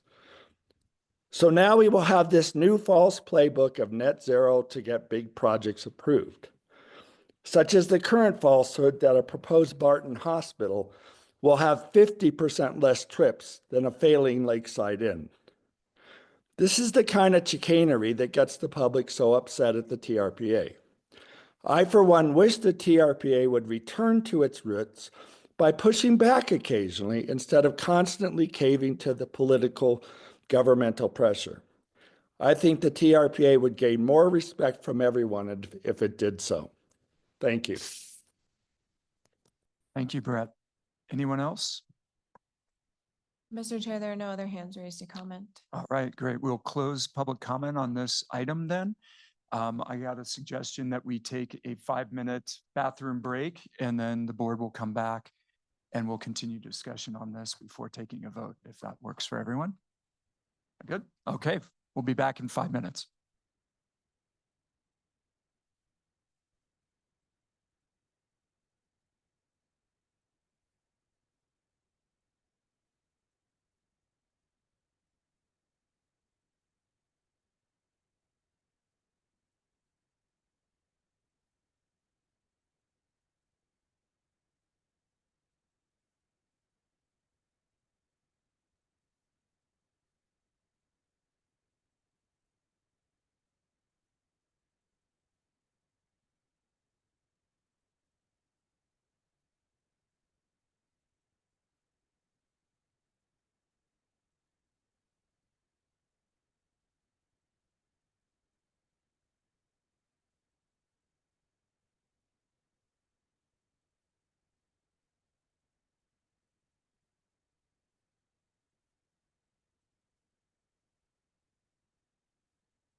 All right, let's get started. Oh, we're missing our staff, so.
All right, it looks like everyone's back. Sorry about that. We took a little bit longer than we said. You guys ready? Oh, good. Thank you, Shelley. I'm really reluctant to use that, but I have to say I do love it though, but but I love that you did it. All right, so we'll get back to it. Public comment has been closed, so now we'll open it up for more board discussion before we take our vote. Are there any other comments or questions?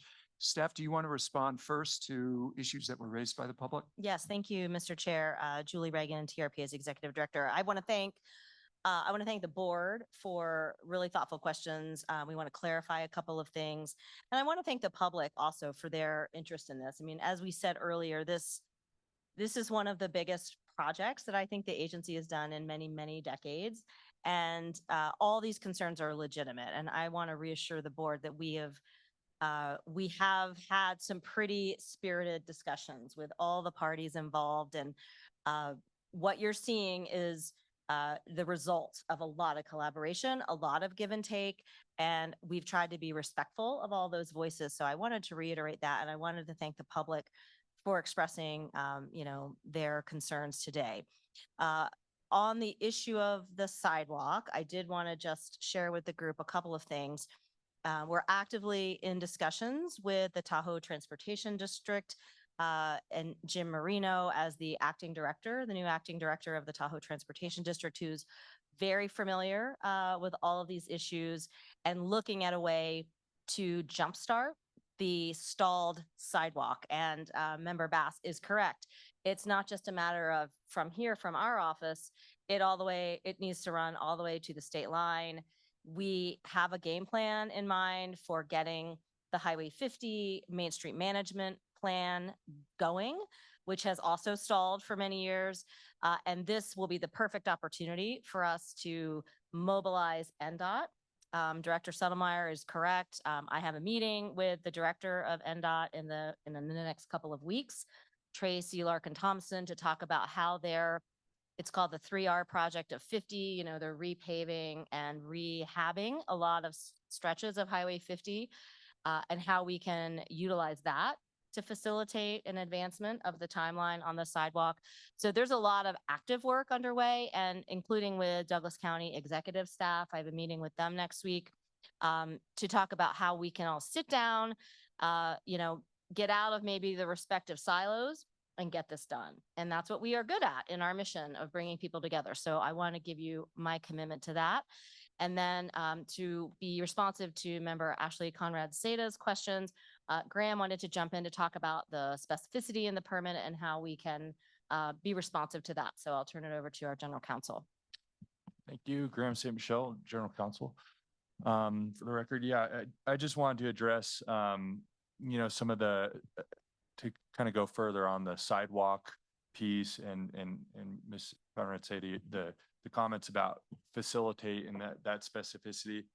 Part of this is like a recognition that we are asking for commitments and promises that aren't fully in TDVA's entire authority. So that the existing permit has a bunch of commitments like that as well.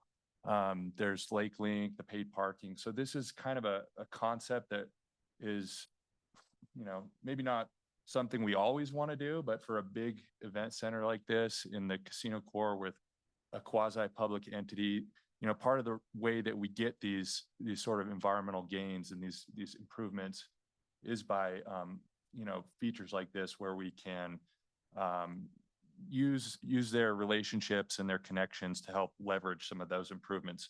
And so we understand that facilitate is kind of a sort of a, it's hard to know for sure what exactly that means. But we do expect that there will be that's a commitment to work towards this and to develop, bring a project forward. I do want to also point out in the agreement that we negotiated, we call for TDVA to come back to legal committee once a year to report on progress. And so those are going to be public meetings agendized, and we expect to hear from what's going on and what progress has been made. And I think if that's stalling and those reports are very empty and there's not a lot happening, and the agreement also points out that there's a opportunity for the board to ask for more, something different.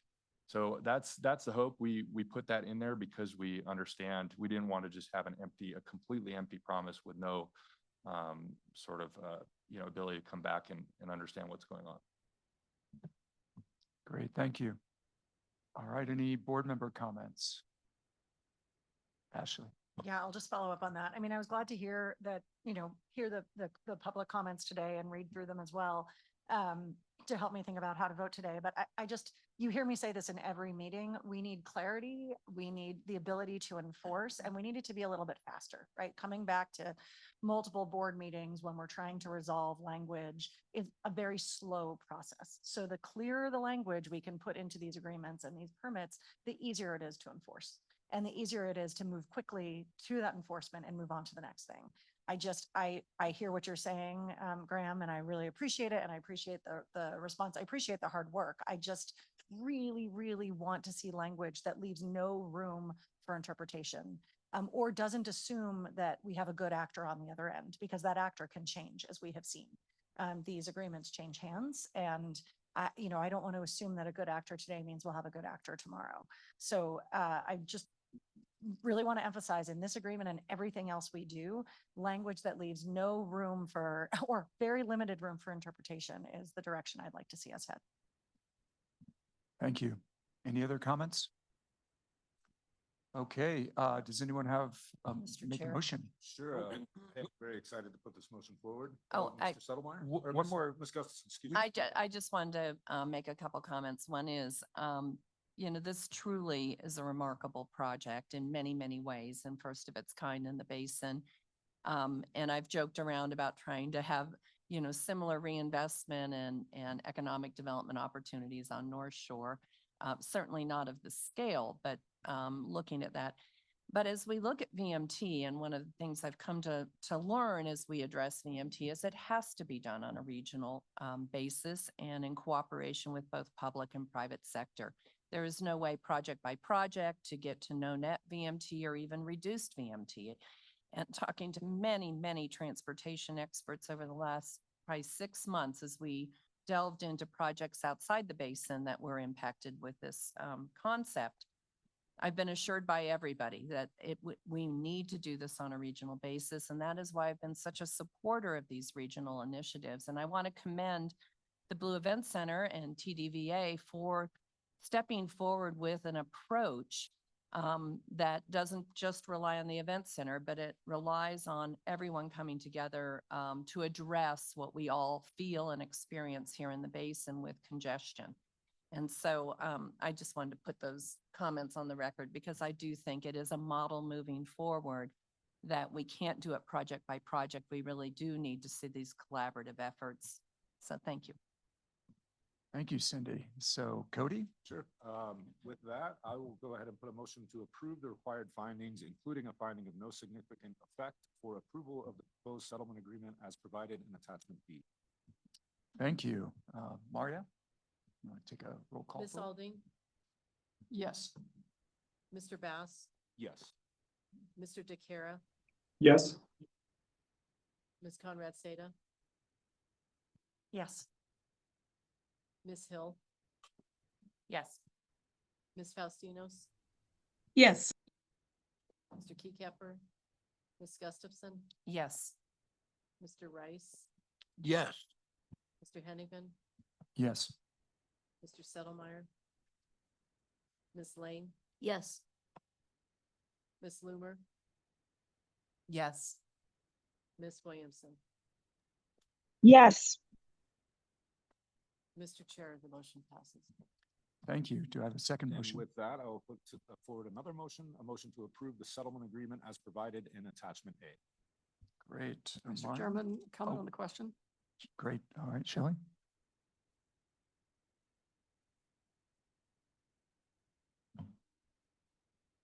Out of respect for some of the concerns that have been expressed here today regarding ambiguity in the settlement agreement, something going forward we need to try in earnest to avoid. I would like to propose an amendment, Cody, to your motion that would basically read that the motion is predicated upon the understanding that in paragraph 16 of the agreement, facilitate shall mean to actively support. In addition, if a TRPA mobility mitigation fee is imposed as a substitute for a fixed route transit service, the funds generated shall be used in the event center's area of impact. And I don't think these proposed changes are to create any consternation for any of the parties because they're merely clear, for clarification. I think, I don't know, Graham, if you have any comments. I mean, they're not real substantive, but I think they do in part address the need for additional clarity. So the maker of the motion can refuse to accept the amendment. I would hear from more board members about the proposed amendment. If there's any other comments. Let's, why don't we go to Graham, and I think Dan wanted to comment too, and then staff can, or board member can discuss. Sure, Graham St. Michelle. So the two for understanding is just would change the word facilitate to actively support. And the other is that there would be, to the extent there's a contribution to the mobility mitigation fee, that any release of that that's coming from, that's attributable to the event center would be spent in the casino core. In the area impacted by the event center, right? Yeah.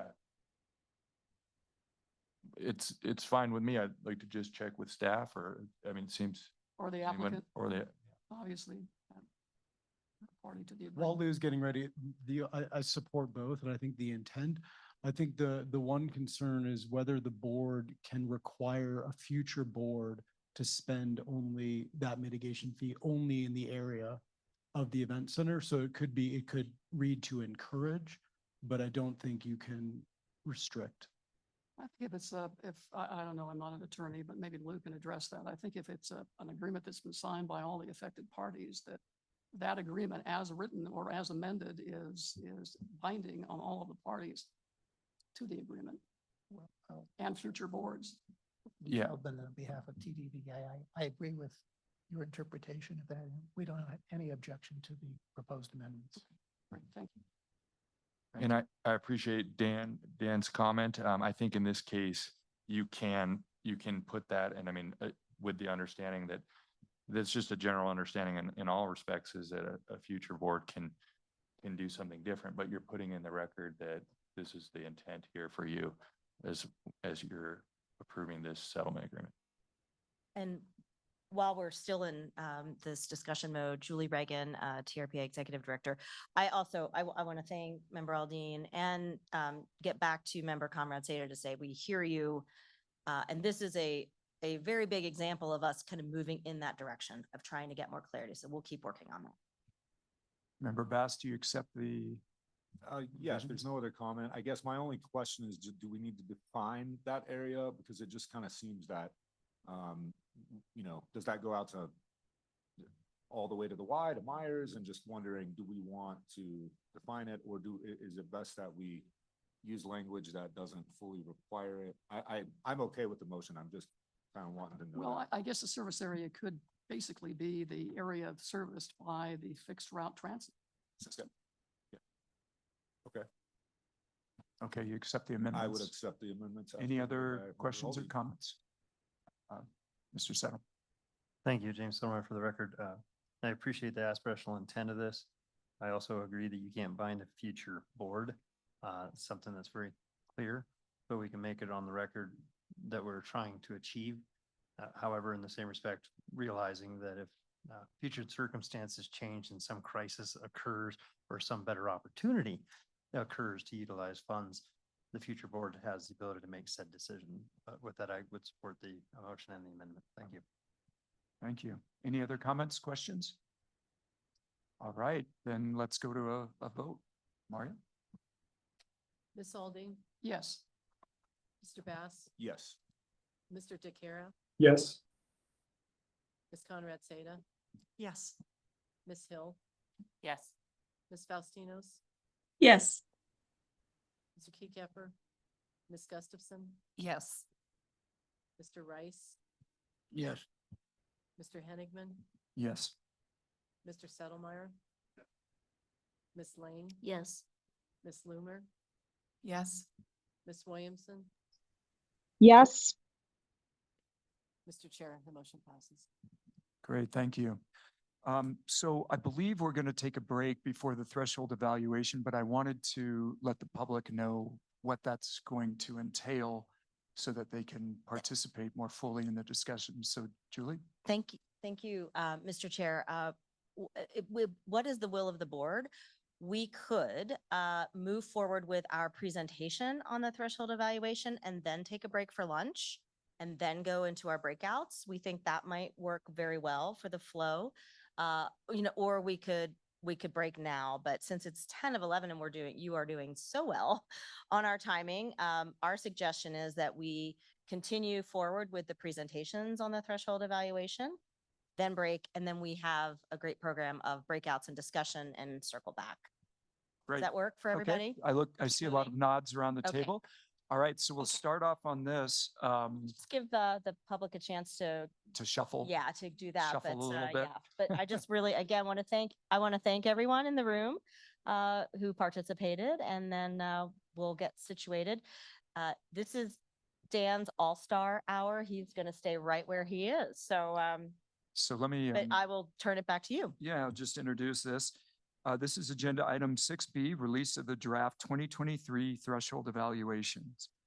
Information on this item can be found on page 169. For item 6B, staff will lead breakout discussions designed to solicit feedback on threshold evaluation, including successes, areas of concern, and initial recommendations for going forward. Members of the public may choose to observe the individual breakout groups or contribute suggestions and provide feedback in a breakout session for the public. No formal action will be taken, although staff is looking for general feedback from the board and public by way of discussion and public comment. All breakout sessions will be recorded, and both breakout sessions with board members are also live streaming so that members of the public online can view either one. At the conclusion of the discussions, a report out from each breakout session will be presented to the board. Since no action will be taken on this item, there is no separate public comment period. However, public comments will be gathered during the public breakout session, and the public is free to comment on this item during the public interest comment period before adjournment of the meeting. All right, Julie.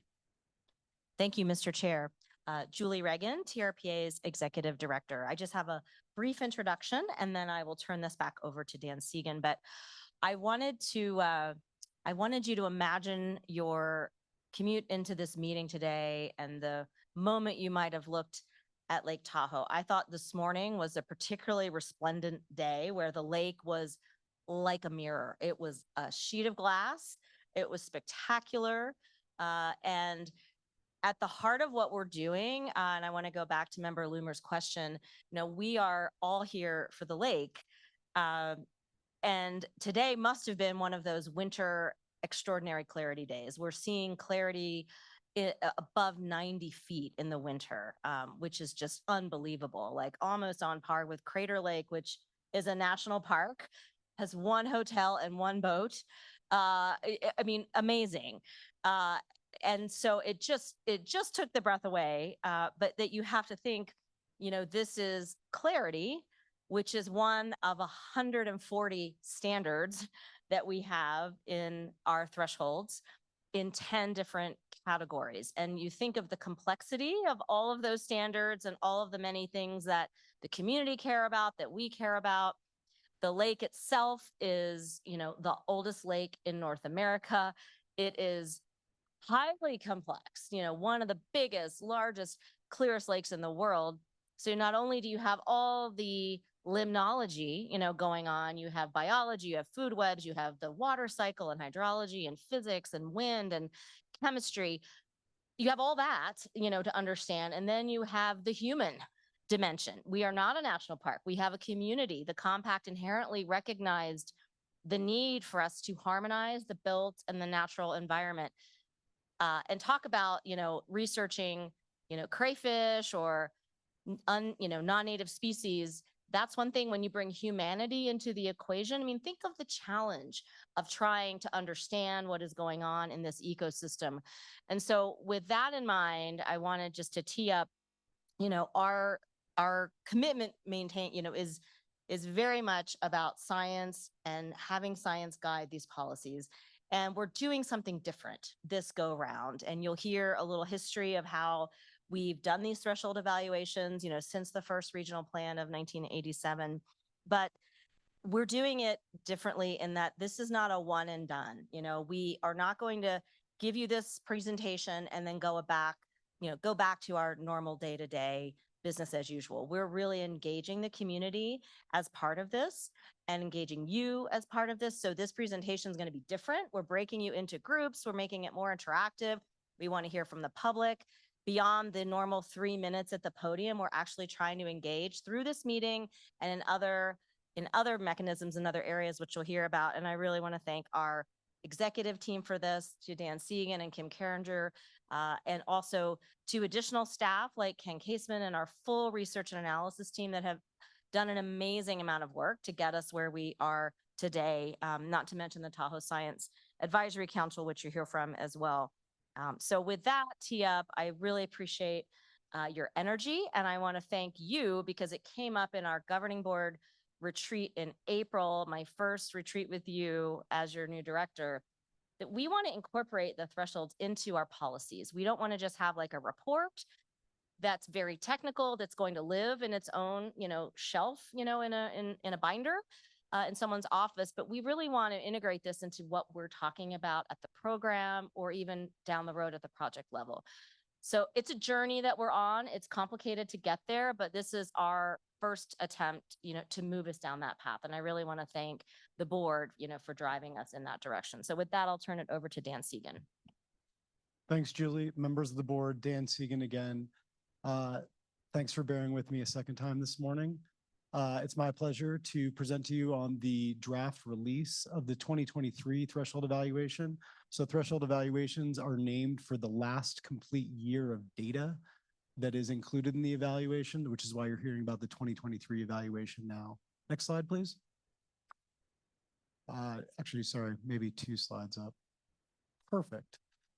So none of us would be sitting here today if there wasn't a history of environmental degradation and development within our region. As Julie mentioned, we may have been a national park were it not for what happened in the past. Most of you are familiar, the basin was largely clear-cut in the 1800s. We hosted the Olympics in 1960, and post-Olympics, there were plans for a great city in the sky here, 750,000 people living in the basin. Clearly that raised alarms amongst many, and that did not happen. Next slide, please. And in part because the impacts of that past environmental degradation were felt and documented by members of our scientific community. And so rather than developing a great city in the sky, next slide, please. Not that we're not a great city in the sky. Reagan and Laxalt and Congress had the foresight to sign the bi-state compact and try something new. So this is the first environmental agency bi-state compact, the first attempt at watershed-based management. So we talk a lot about our watershed. The impacts are largely contained within our watershed. A watershed is the area in which water flows. And rather than be divided based on arbitrary political boundaries or jurisdictions, we said we're going to come together as a watershed and manage our resource for the betterment of all. Next slide, please. As you probably know, everything was good after that. Let's attempt at humor. So the compact was signed in 1969. For the next 10 years, we continued to lose over a foot of clarity a year. And we use clarity here as a larger proxy for environmental conditions within our region.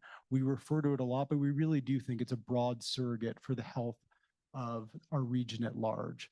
Next slide, please. And so the compact was amended because others recognized that all were not fixed. And in 1980, we introduced this notion of an environmental threshold carrying capacity, which Congress defined as an environmental standard. And they basically said, adopt these standards and then reorient everything you do to attain those standards. Because we want to be able to see, and we want greater transparency as to what it is that you as an agency and you as a board are trying to accomplish.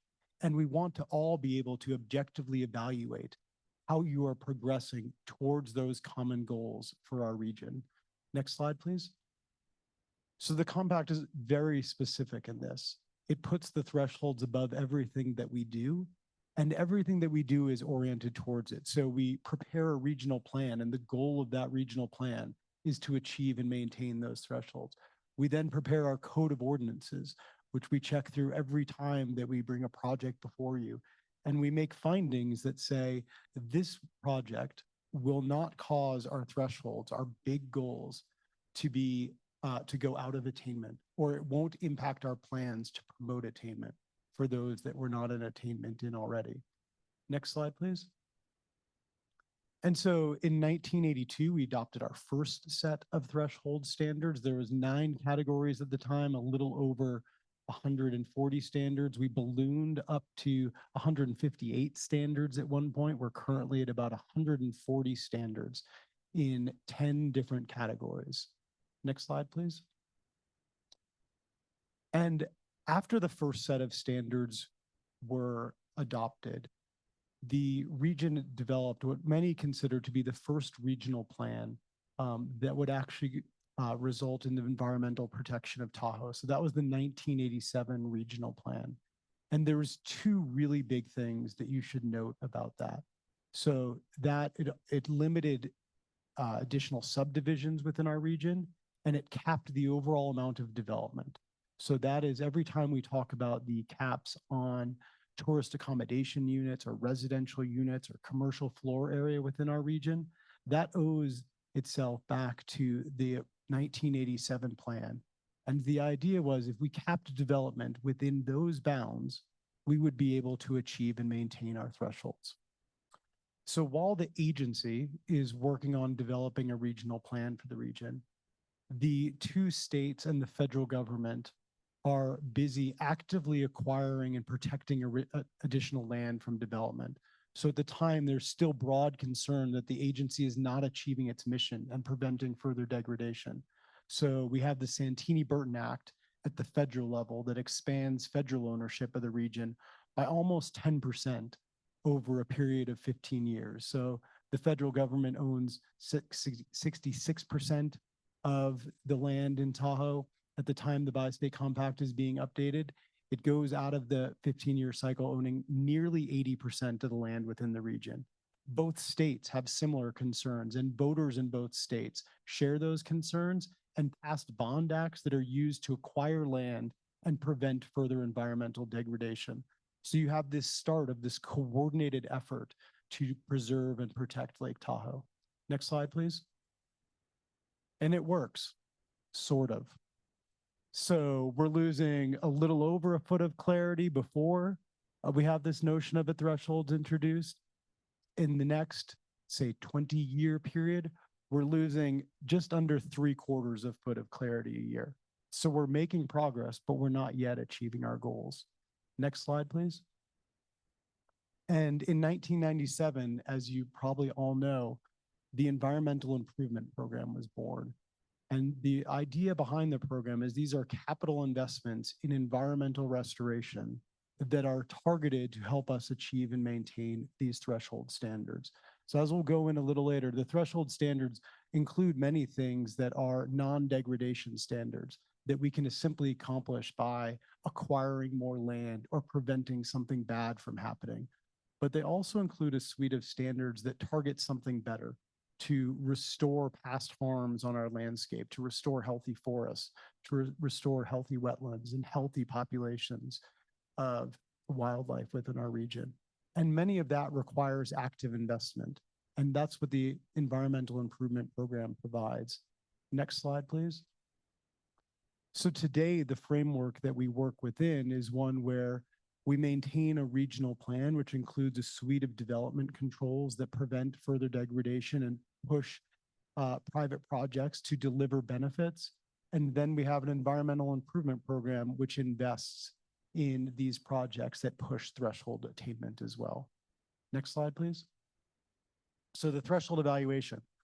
Next slide. This is your quick orientation to this report. So this is our 8th report. We produce one every 4 years.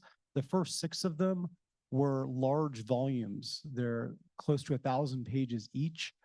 The 2019 report was our first attempt at doing an online dashboard, and a bit of a mea culpa. People said, in the interest of making it more approachable, we cut out too much. So in the 2023 version, it's maybe closer to 1,000 pages, but spread out over a dashboard so that you're not confronted with all 1,000 pages at once, but we added more detail back in. Next slide, please. So where does this fit into our work? So as you know, and as we talk a lot about, we use an adaptive management approach here. So the plan, do, check, adjust. And the threshold evaluation is the checking. How are we doing with our progress? And it summarizes everything that's happened over a 4-year period and puts that in the context of our long-term goals. Next slide, please. We present all of that on this dashboard. There are 10 panels because there are 10 threshold categories. If you haven't had the opportunity, I would encourage you to click in. When you do click in, what you will find is, next slide, please. These summary pages, one for each threshold standard, that will let you know how we are doing relative to each. In general, you're looking for green icons and up arrows if you're looking for progress and good things. If you're looking for areas where we need to focus more, you're looking for the yellow or red colors and down arrows. Next slide, please. Oh, whoops, that was supposed to come up right there. Next slide. That's the overall key in case you forget that green is good and red is bad. We've summarized for you and put it on the dashboard. So one of the things we've really done in this last evaluation is we have made a concerted effort to connect all of the projects from the environmental improvement program to the threshold categories that they complement and contribute to. So you will see in the delivering and measuring success part of each threshold indicator summary, a suite of links that'll take you to the EIP reporting categories that summarize all the projects within that, in case you're wondering how we are driving progress towards these goals. You also find links to regional plan policy and other things like that that contribute to attainment. So it summarizes all the work of our partners. Next slide, please. And I apologize for the overlapping icons there. This report is not possible without the contributions of many of our partners. You know, our monitoring budget does not cover nearly a quarter of the information that appears in this report. And so we rely on those partners to continue to monitor things and to provide us with that information to help us analyze it and then present it to you. I also want to provide a special shout out to the Tahoe Science Advisory Council. And Bob Larson, their program coordinator, is here today to say a couple words. They organized a peer review of our report. So going through and basically telling us everything that we did wrong so that we can correct those things before we present the report to you. So that's included in your online materials as well. Next slide, please. Oh, that's nice. Next slide. Oh, no, you're good. So I'm not going to walk through all 140 threshold indicators or try to summarize the entire report. Julie asked me to be done in 20 minutes. It's probably not going to be 20 minutes. But I'm going to try to give you some quick high-level findings, and then I'll leave it to you to dig in on areas that you're more interested in. Next slide, please. So how are we doing overall, big picture? So we are nearly 80% in attainment. We have 20% that are out of attainment. The majority of our standards are little or no change or improving. So we get a lot of questions on, doesn't little or no change mean that you're not doing your job? In general, that is not the case. Little or no change often means that the standard is being achieved because we have a number of non-degradation standards. So anytime you see little or no change, I would encourage you to dig a little bit deeper and say, oh, is this a standard that actually where little or no change is what success looks like. Our goal is to maintain the status quo. Next slide, please. So one of the big themes throughout this evaluation is the overall impact of wildfire. And if you lived, visited, or worked in our region between 2019 and 2023, you know that wildfire was a huge deal. The southern portion of the region was evacuated during that period. We had long periods in multiple years during which air quality was seriously impaired by wildfires. Next slide, please. And the air quality impacts are one of the starkest reminders of those. So if you are a student of history of these threshold evaluations, you will know that for years and years, our air quality standards were out of attainment. And they were out of attainment primarily because of congestion and smog and emissions from automobiles. So you would look up every 4 years and you would see that we were out of attainment. Congestion has gotten better within our region from where it was long ago, and cars have gotten much cleaner to the point where if you're looking at our annual average air quality standards, or you've only been reading our reports for the last, let's say 2 or 3, you're only used to seeing green on air quality because our air quality is generally quite good. Next slide, please. And that's true, except for the impact of wildfires. And so I don't mean to bring you back to the dark days of COVID, but this was a headline from CNN where we were in the midst of lockdown and we had the worst air quality in the nation. And we see that throughout our air quality standards. And we see this broad divergence where if you're looking at annual average indicators of air quality, the region looks like it's doing great and improving. But if you're looking these acute measures of air quality, our 1 hour, our 24-hour, our 8-hour air quality standards, while still in attainment, we do see broad declines almost entirely driven by wildfire impacts. So if you're tracing the course of what's causing air quality concerns within our region, we have one where it was all transportation impacts 30 years ago, and now it's primarily driven by wildfire impacts. Next slide, please. One of the new standards that this board adopted in 2021 was our Transportation and Sustainable Communities Standards, our VMT per capita standard. We had expected that standard at the time we adopted it to take about 25 years to be attained. It is actually in attainment in this evaluation right now, primarily due to broad drops in VMT. So California's VMT, as reported, is still well below where it was in 2019 or any time pre-COVID. Nevada just reached pre-COVID levels. And so you'll also see hesitation within the report to not celebrate this too much because it's not necessarily a lasting gain. So we flagged it as something to monitor going forward. Next slide, please. It would be inappropriate to talk about the history of the last 4 years without flagging one of the big developments. We had our first new aquatic invader since the boat launch program, the New Zealand mud snail. So you'll see a red icon next to that. We also adopted, on a more positive note, 2 new aggressive goals, threshold standards for addressing and controlling aquatic invasive species in our lake and in the Tahoe Keys, in the lake and then the Tahoe Keys separately. And so you'll see those are both out of attainment, but there's also been this large increase in control efforts, especially since 2021. So those trends are reported as well. Next slide, please.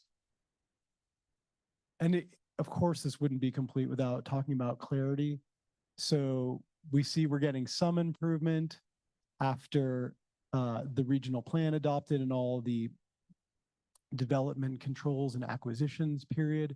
Then we start to see active restoration, and we're seeing a leveling off of clarity loss. It's very small now to the point where it's not statistically significant, but that's still not what we want. Next slide, please. There's really a larger story with clarity here. So there's the overall leveling off, but there's actually seasonal differences right now that our scientists have flagged for us as the most important takeaway here. And so the orange line there If you're looking at clarity graphs, we follow UC Davis's long-term practice of the lower numbers are at the top of the chart, the higher numbers are at the bottom. So what we want is that blue line. That's our winter clarity line. And these are the forecasted clarity. This is the long-term trend in winter clarity. And so you can see in the 70s, winter clarity was going down every year, just like summer clarity. And then somewhere between 1990 and 2000, we started to bend that curve. And now winter clarity, the expectation is that each year it's a little bit better. That's the good news story. The bad news story is the corresponding graph for summer clarity, which has remained unresponsive to the load reduction efforts and the controls that we've put in place. And it really is the subject of a broad scientific discourse around what's driving that and why isn't the lake responding in summer like we expected to? Is it a result of ecological change? Is it a result of some sort of physical change within the lake? Next, and we'll be reporting back to you on where that discussion goes. Next slide, please. So the big win of this evaluation, do you see I'm going one good, one bad, one good, one bad? I don't know if you've caught the pattern. So in 1982, the region set this broad goal to restore 25% of its degraded stream environment zones. And we have just achieved that goal, which is an incredible accomplishment. So it took more than 40 years. That's over 1,100 acres. The partnership has actually gone well beyond that because of some strange accounting in the 80s. We don't include nearly 600 acres of restoration that the Forest Service included during that period. And we also don't include any work that we deemed enhancement and not restoration, which is part of the modifications we made to our stream environment zone standard in this past round of updates, where we want to acknowledge any product and any project that improves conditions within those, not just ones which strictly meet the EPA's definition of restoration. We want to encourage all projects, large and small. Next slide, please. So that brings us to the next part of our adaptive management. So we've checked how we're doing, and now it's incumbent on you to adjust what we're doing, because the point of this report is not for it to sit on the wall, but it's actually to make active adjustments in what we do and do better next time. Next slide, please. And how do we do that? So we make adjustments through our work planning at TRPA, and we're having similar conversations with our partners in the Environmental Improvement Program. And the idea is that those two things complement each other to target those areas where we're not seeing the gains that we want and the areas that you and the public are most concerned about. Next slide, please. And this is something that we've done in the past. And I want to remind you that change is possible. When we identify that things are not going well, we have the power to make changes and change course. So this is a summary of the first 4 threshold evaluations and scenic scores. And what you see, that downward line is not a positive thing. That's scenic scores in our shoreline deteriorating. And that was flagged in the threshold evaluation. And the board responded by adopting new shoreline ordinances. So these are new ways to review projects to make sure that the visible mass that they put on the landscape is not having as much of a scenic degradation as it was during that period. Next slide, please. So what does that actually look like? This is an example of a project at the end of Nevada Beach where the top is the before and the bottom is after.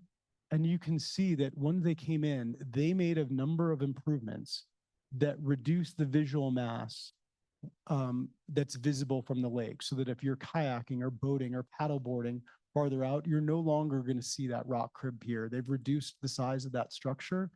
And that's how, through this permitting process and adaptive management, we see improvement in the scenic scores as applicants come in the door. Next slide, please.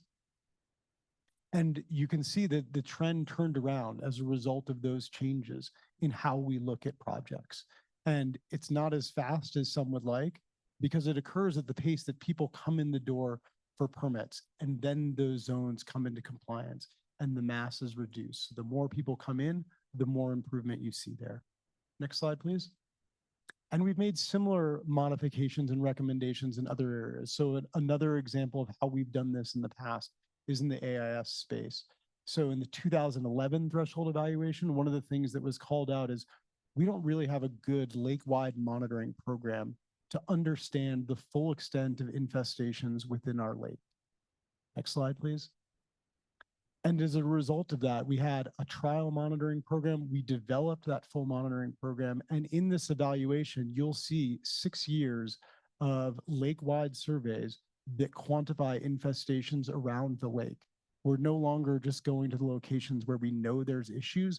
We're surveying the entire lake. And this also informed the new AIS standard that we adopted just last year.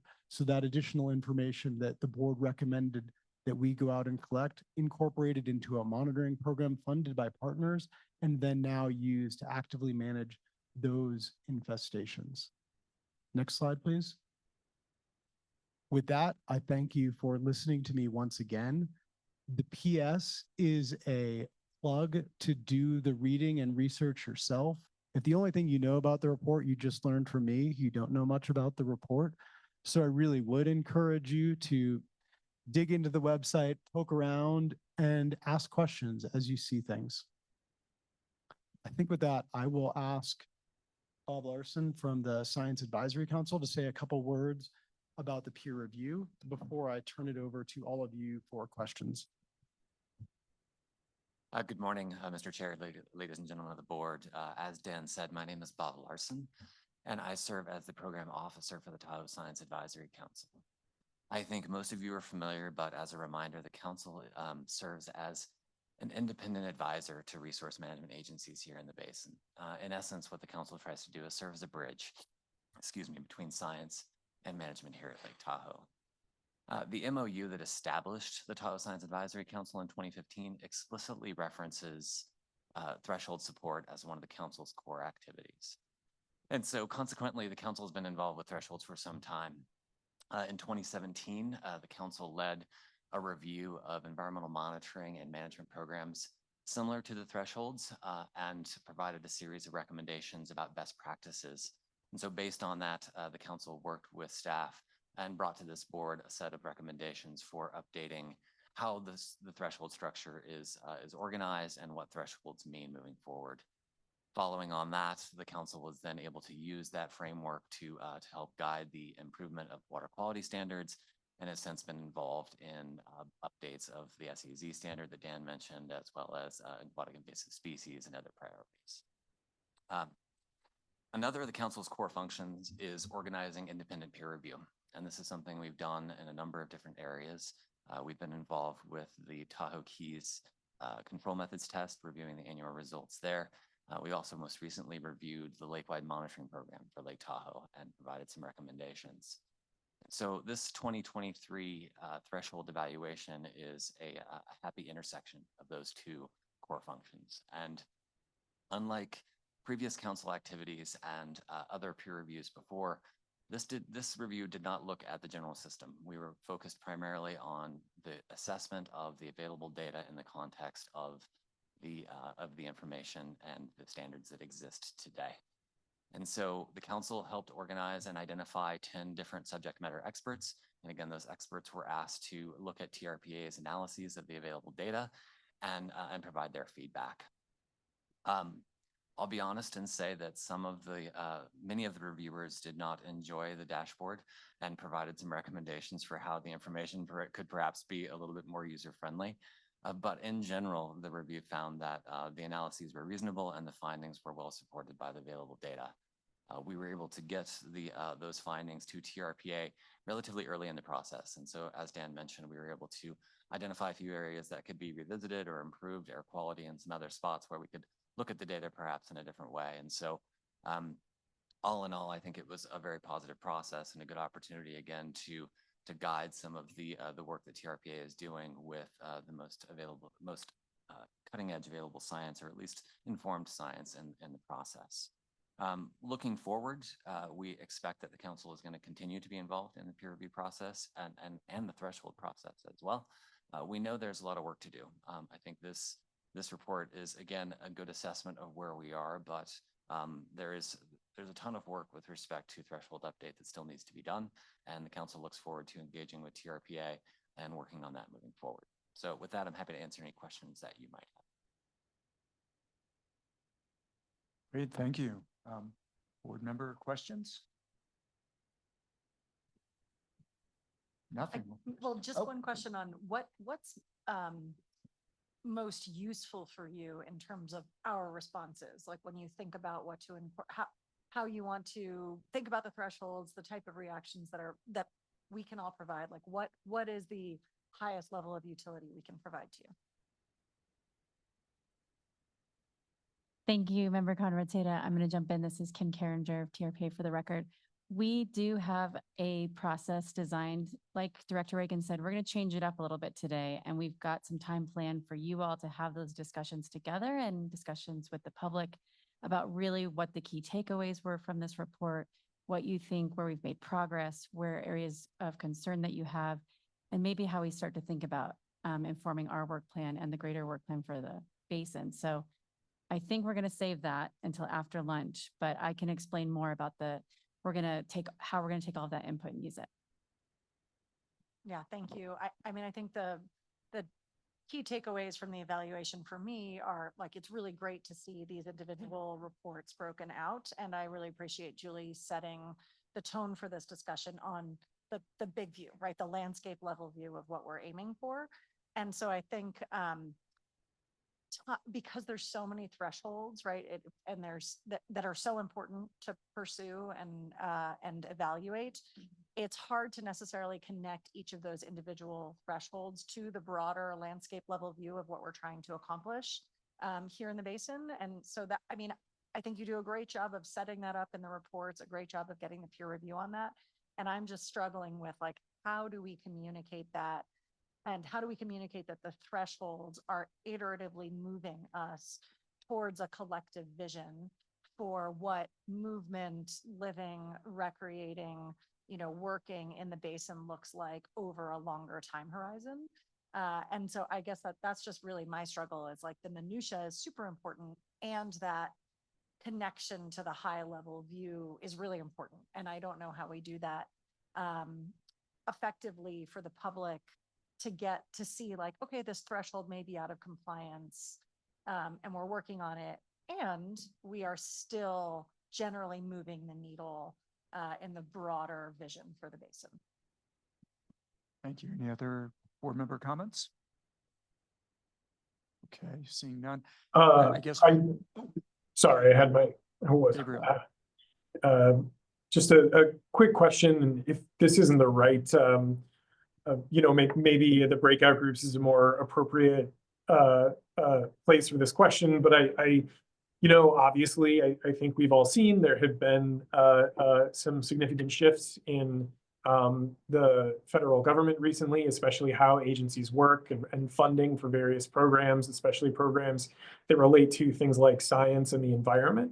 And, something I wanted to ask, and something I think it would, behoove us to think about is, are any of these thresholds or monitoring? I know it's many different groups that participate in the monitoring and the evaluation. But are there things that are tied to ongoing federal programs? And, do we have plans for what if some of those federal programs or federal standards, or, what if, to the extent that National Weather Service data is incredibly valuable, well, what if we get less data from the National Weather Service, and how would we take that into account when it comes to these thresholds in this evaluation? Again, if this is something we should talk about with specific metrics, that's fine, but I kind of wanted to ask the question writ large. Before we get to that question, this is James Settlemeyer for the record, and I just wanted to thank the Nevada Secretary of State, Cisco Aguilar, on the record for that statement, just so everybody knew that it was Cisco. Thank you. Yes, sorry. All right. Julie? Thank you, Mr. Chair. Julie Reagan here, TRPA's Executive Director. 2 comments just to respond to some board discussion. I did want to clarify, like, where we are right now in this agenda item is to, look at what you just heard from Dan Segan and from Bob about the report. And then Kim has a presentation next to talk about how we're gonna make this more of a living, breathing exercise versus the sit on the shelf exercise. I think Member Conrad Seda was getting to that. And how do we really scale up at the landscape view, which is what all of us, when we look at the lake, feel that. But there's a lot underneath. It's complex. And I think we've struggled with that, for decades. So we're trying some new ideas, and Kim's going to lead us through that. To Mr. DiCara's point, I think that's a very real situation, and it wouldn't be the first time that we've been hindered in progress by funding. If you have studied this, probably Member Aldine has for many decades, there were initial threshold standards adopted in the 80s that no agency ever had funding to monitor. And so therefore, when you see the, data not available, that's a direct representation often of funding that's never materialized, or the standard was not feasible. So we're still working through a lot of those issues, but today we're sorting out what are implications of, stop work orders or pauses on funding. And that is very fluid, and will be our team is preparing work of, how much even from our TRPA operation is reliant on federal funds, not to mention the 80+ partners in the Environmental Improvement Program, 10 of which are federal agencies, and what that means to the threshold standards. And we can have a more robust discussion later. And then certainly by April at our board retreat, we're hoping we'll have more clarity on some of those questions. So appreciate the conversation. Thank you. Any other board comments? No?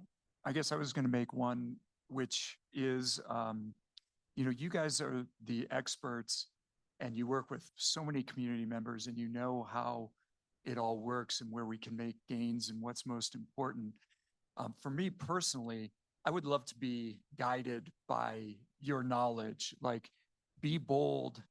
For me, I'm not speaking for the whole board, but in telling us where the priorities are, where we can make big change, where we can avoid big risks, because we all know that we don't have the money and we don't have the staff to attack all of those things, even with the attention that they all deserve. But some things, invasive species, are really critical and can reach breaking points. So I guess my guidance is just be bold and tell us what you think, and we can make changes to it. But you guys are the sources of so much experience and knowledge. So thank you for all you're doing. Thank you for the presentation, Robert. Thank you for all your work. And are we going to continue with the next, or go on to lunch right now? Going to continue. Okay, so all right, then I guess Kim is going to give a presentation. Great. Thank you, Mr. Vice Chair. So we've been bearing the lead on the next part of the threshold evaluation engagement process. And my presentation is fairly short, but just to give you an outline of what we're thinking here. Like we've said, we want to do something different, and we've designed this exercise to maximize input from you all and from the public and from our partners. We've heard a lot about this report gives us a great snapshot in time and data to look at, and it should directly tie and influence where we go from here. And so that's why we've designed today to start that process, and it's actually going to go over the next few months. Next slide. So again, our goals, we want to engage the public, get feedback, and it will ultimately lead to a recommendations report. And this process is designed to garner a wide range of perspectives, where we'll narrow that down eventually into a draft recommendations report that you all get to look through, sort, refine, prioritize in the strategic planning retreat. And then eventually we'll issue the final to coincide with our work plan in June. Next slide. So just to give you a sense of what the outline of that recommendations report would look like. First, key takeaways. We just started that conversation. We want to document, what did you all really take away from the report? And if we missed anything, the report is still a draft. So if there's some key factor or event that we missed in those 4 years, we'd like to hear that from you, and we can update the report before it's finalized. We'll have an accomplishments section. What are you really proud of over the last few years that we've accomplished in the basin, and how can we continue to build on that success? That's really important, not only to note, but so we can learn from it and continue to build on it. Areas of concern, it's clear we have significant challenges in front of us. There's a lot of positive trends in the report, but there's still big stuff in front of us. What are the top areas of concern that you see? And let's figure out how we roll up our sleeves and do some problem solving. What might need some more attention? Priorities. Many of you all as elected officials or have in your other day jobs have priorities, and how did those feed into what the threshold evaluation says and how we all work together at TRPA as a board or with our collective partners to take all of those priorities and make them work together. So that we only have so much time and resources. So we are gonna try to use this report and your time in your retreat to refine that and really all come to agreement on what our next priorities are. Threshold update, we've talked about that a few times. The original thresholds were created in the 80s and they've been driving our work for decades. And we want to continue to make sure those incorporate the best available science and the issues of today. You see that reflected in the report. Dan Segan talked about the new updates to the stream environment zone or aquatic invasive species thresholds. And we have a really rigorous process that those updates go through with the Science Advisory Council and with a multi-stakeholder committee. So we want to hear from you, what should be the next one on deck to go through that process. And we have lots of resources available to say, you know, which ones might be more ready than others. Lastly, recommendations. At the end, we hope to have a collective recommendations report that takes all of this information and gives us recommendations on how we take it forward. So this outline of the report kind of gives us the format for what we're going to talk about today. Next slide. The process and timeline, I've touched on this, so I won't repeat it myself too much, but we're kicking it off today. In March, we're going to be taking this to the Advisory Planning Commission to do a similar exercise. We'll also be bringing it back to the EIP committee to continue to work on it. We will do more public input sessions before the Governing Board Strategic Planning Retreat in April, where we'll take a first cut at refining the information that we've gotten so far. Draft recommendations report expected in May and the final in June to coincide with our new work plan. Public engagement throughout. Next slide. So the breakout discussions today are going to focus on 3 key areas. Again, progress and accomplishments. What are you most proud of? Where do we continue to build on that success? Where do we see the most progress? Areas of concern. We're going to try to bound it a little bit. What are your top 2? So, you know, we'll have a long list, but if you can try to focus on your top 2. Looking forward, what do you think TRPA should focus on in the next 4 years? And what are your current priorities to advance regional plan within your own jurisdiction and how that fits with TRPA? These questions are going to be asked of the public too. We hear this in our comment letters or at the podium often, like what our priorities should be at TRPA. We've designed this process to be able to take that input in and respond to it. So next slide. Before I go into the instructions, are we going to break for lunch first? Okay, just want to make sure. I'm going to give you these instructions and then when we come back, I might say them again. Okay, so we have 4 breakout groups planned. Dan's going to be a facilitator here in the main room. There's 2 board member breakout groups and we've assigned how to break those up so they're even. And I'll give you those after lunch. So Dan's going to be in the main room. Any of the board members that are online are going to be part of that as well in this main room. Ken Caseman, our department manager for the Research and Analysis Division, is going to be facilitating the other breakout group in the washer room across the hall. That's going to be recorded and live streamed on a separate link, just like we do committees. So those will both be active at the same time, but we're all going to be addressing the same information, the same questions. I will facilitate a group with the public. If any member of the public here in person wants to join me in the Marlette room to get your feedback on those questions, I'd love to have you in that room. If you don't want to do that, you don't have to. You're also welcome to just observe in the main room or in the washer room, just like you would a regular board meeting. And for online, we've created an online form. It's like a Google sheet that has those areas: success, areas of concern. What do you think our priorities should be? Catherine's going to be making sure that public has the link to that form. And that won't be a facilitated discussion. It's an input form and Catherine will report it out at the end. So it's going to be 30 minutes. We're all going to come back and do quick report outs of what we heard. We're going to be documenting all of this for our recommendations report that I've talked about. And I think that mostly covers it. I think we're going to take lunch so that we have time to get it all set up, but we'll convene probably back here so we can say when it kicks off. Yes, I will friendly amend one element of Kim's excellent presentation. I would think we should read off the names of the board members so they know which room to go to. So we can do that. And then my suggestion, if the board is amenable, is to take a lunch break until noon so that you have a chance to eat your lunch and we can get set up. And then at noon, we'll start those breakouts and go from there. So does that sound reasonable to everybody? We're doing okay on time. I want to remind the board, we do have a regional planning committee meeting at the conclusion of the governing board meeting, but so far we're tracking accordingly on that. So with that, I think Kim would read the names. So you just know whether to come back to the main room or over to the washout room. Okay, Kim Carringer for the record. So in this main room, we are going to have I don't know. Probably. I think it is.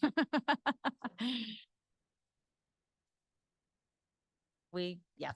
And you're lucky you are in the washout room.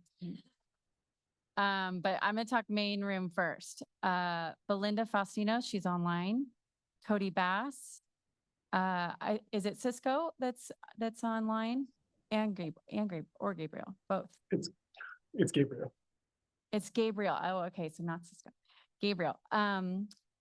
And Megan Hayes online, Vince Honigman, Wes Rice, and Alexander Loomer. That's in the main room.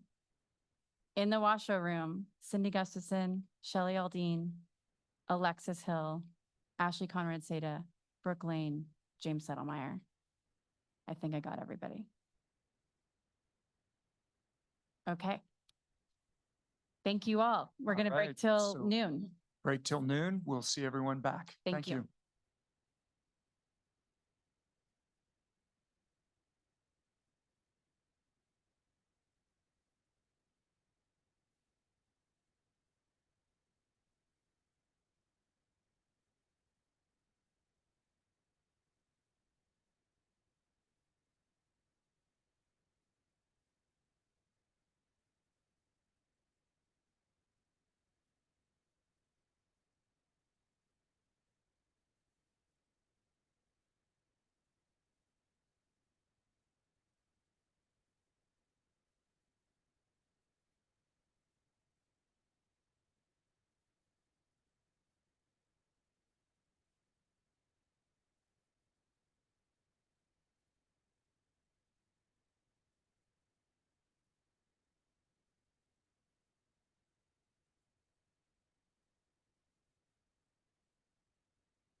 All right, let's get this started. We will reconvene our meeting. And Kim, you want to go over the process again, one more time for the public and board members? Absolutely. Thank you, Chair Honigman. Kim Carringer for the record. So if you were online before, you heard that we are doing a breakout discussion on the threshold evaluation. We have 4 groups happening. One is in this main room here, and it will be recorded and broadcast online. And there's a second breakout over there in the washout room that has a separate link, also recorded and broadcast online. We have a public group that I will be facilitating over here in the Marlette room. So if you want to join me over there, I'll be facilitating that group. And then for online, we have put together a online submission form for you to respond to the prompts on the questions. And Catherine will be sharing that. She has shared it. It's posted on our website, and she's also shared it with the group online. So you can input your input into that form, and Catherine will be presenting it back because we are going to come back here 12:35 to do report outs from each group. So again, the public, if you don't want to join me, although I encourage you to, in our conversation here, you can feel free to observe the different conversations here or in the other room. Catherine, if you don't mind putting up the slide that has the prompts on what we'll be discussing, that would be great. There they are. So here are 3 areas we're going to be talking about: progress and accomplishments. When you look at that threshold report, where do you think we've made progress and where can we continue to build on it? We want to know that. Areas of concern. What are your top 2 big areas of concern? And think about those of like, are there areas we need to pay more attention to, roll up our sleeves, problem solve type of things? And lastly, what would you like to see TRPA focus on in the next 4 years? And what are your priorities to advance regional plan goals? So it's 12:05 now. We're going to do 30 minutes and come back here 12:35. We've got facilitators in each group. Do you have any questions, Chair? Nope, good to go. Okay, and all of the online board members will be in this main group as well and can contribute to the conversation. So I see Gabriel and Belinda. Fantastic. Okay, thank you. All right, let's go.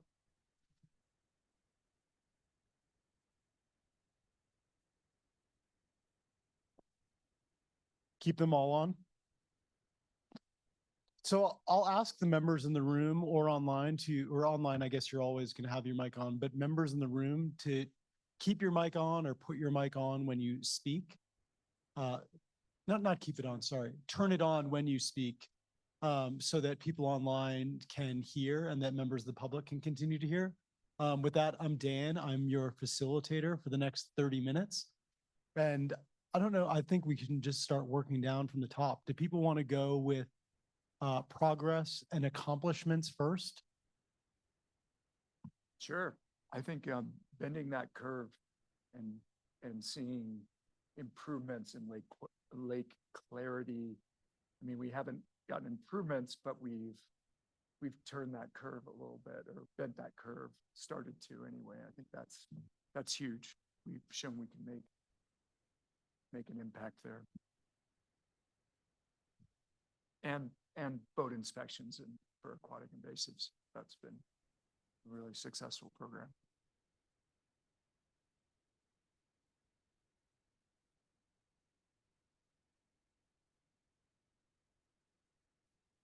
So we had progress on clarity and the success of the boat inspection program. The first 2 we've put up on our whiteboard in the room, which is probably hard to see online. Belinda, I see you got your hand up.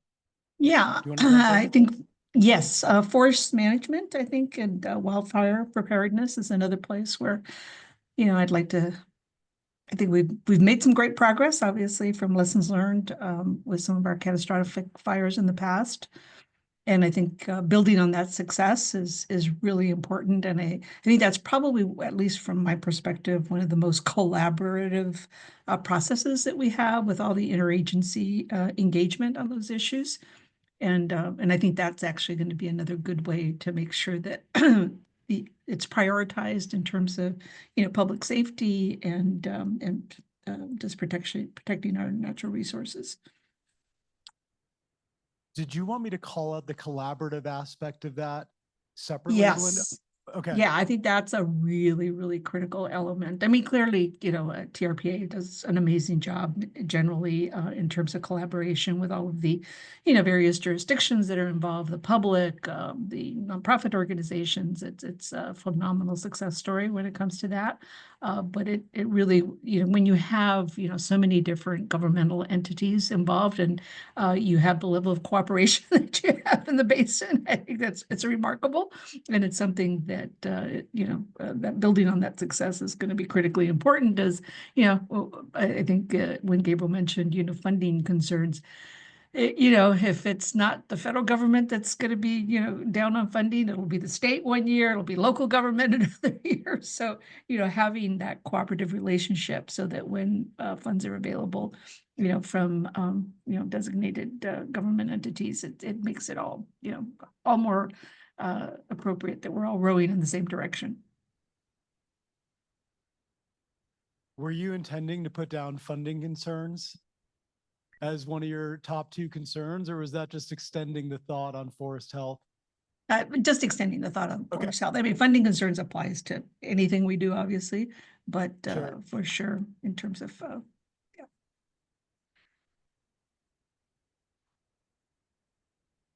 Sorry. We're being limited to 2 areas of concern. Should we also limit our progress to 2? No, just, I would like both to be long list if we have them. Yeah, let's see. So forest management. So sorry, and just to be clear, progress since when? Since we started thresholds, or what's our starting point? I think you can do since we started thresholds. I think, if there's something in particular in the last 4 years that you think maybe that's better, but a lot of it's long-term progress. So I wouldn't limit you just to 4 years. And Okay. Kim's not here, so I can make up the rules as And we go. does it need to be progress attributed directly to TRPA, or just that progress that partners and others have made in the basin? I think both. I think the Washoe Meadows Restoration Project that got funding from the Tahoe Conservancy was a big win, and just great partnership with the Washoe tribe. I mean, on forest management, I would echo Belinda. I mean, not that this was necessarily a good thing, but in terms of like acres burned and probably acres that won't burn again soon, we got a lot taken out in the cultivar. Like, that's not how we want to be doing fires, but I think just thinking through also the benefits that we saw from proactive forest management and advance the cultivar fire and how that helped mitigate impacts was positive. But yeah, I think that's captured with forest management. Yeah, I think we can, I'll stop there.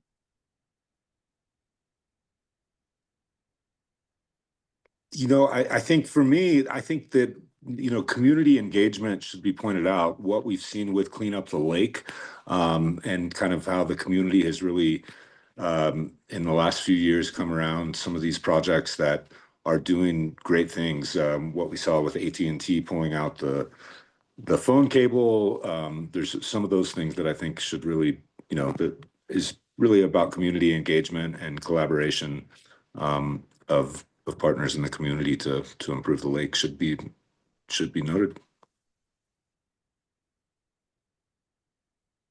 Yeah, I'll jump in on that one. And I just in my tenure with TRPA, the level of community engagement and how it's progressed over the years, I think now it's kind of embedded in the way that we do business, and in making sure that we're bringing in a great set of diverse voices into all of these discussions, and just something I think that has been phenomenal, and we just need to keep it up.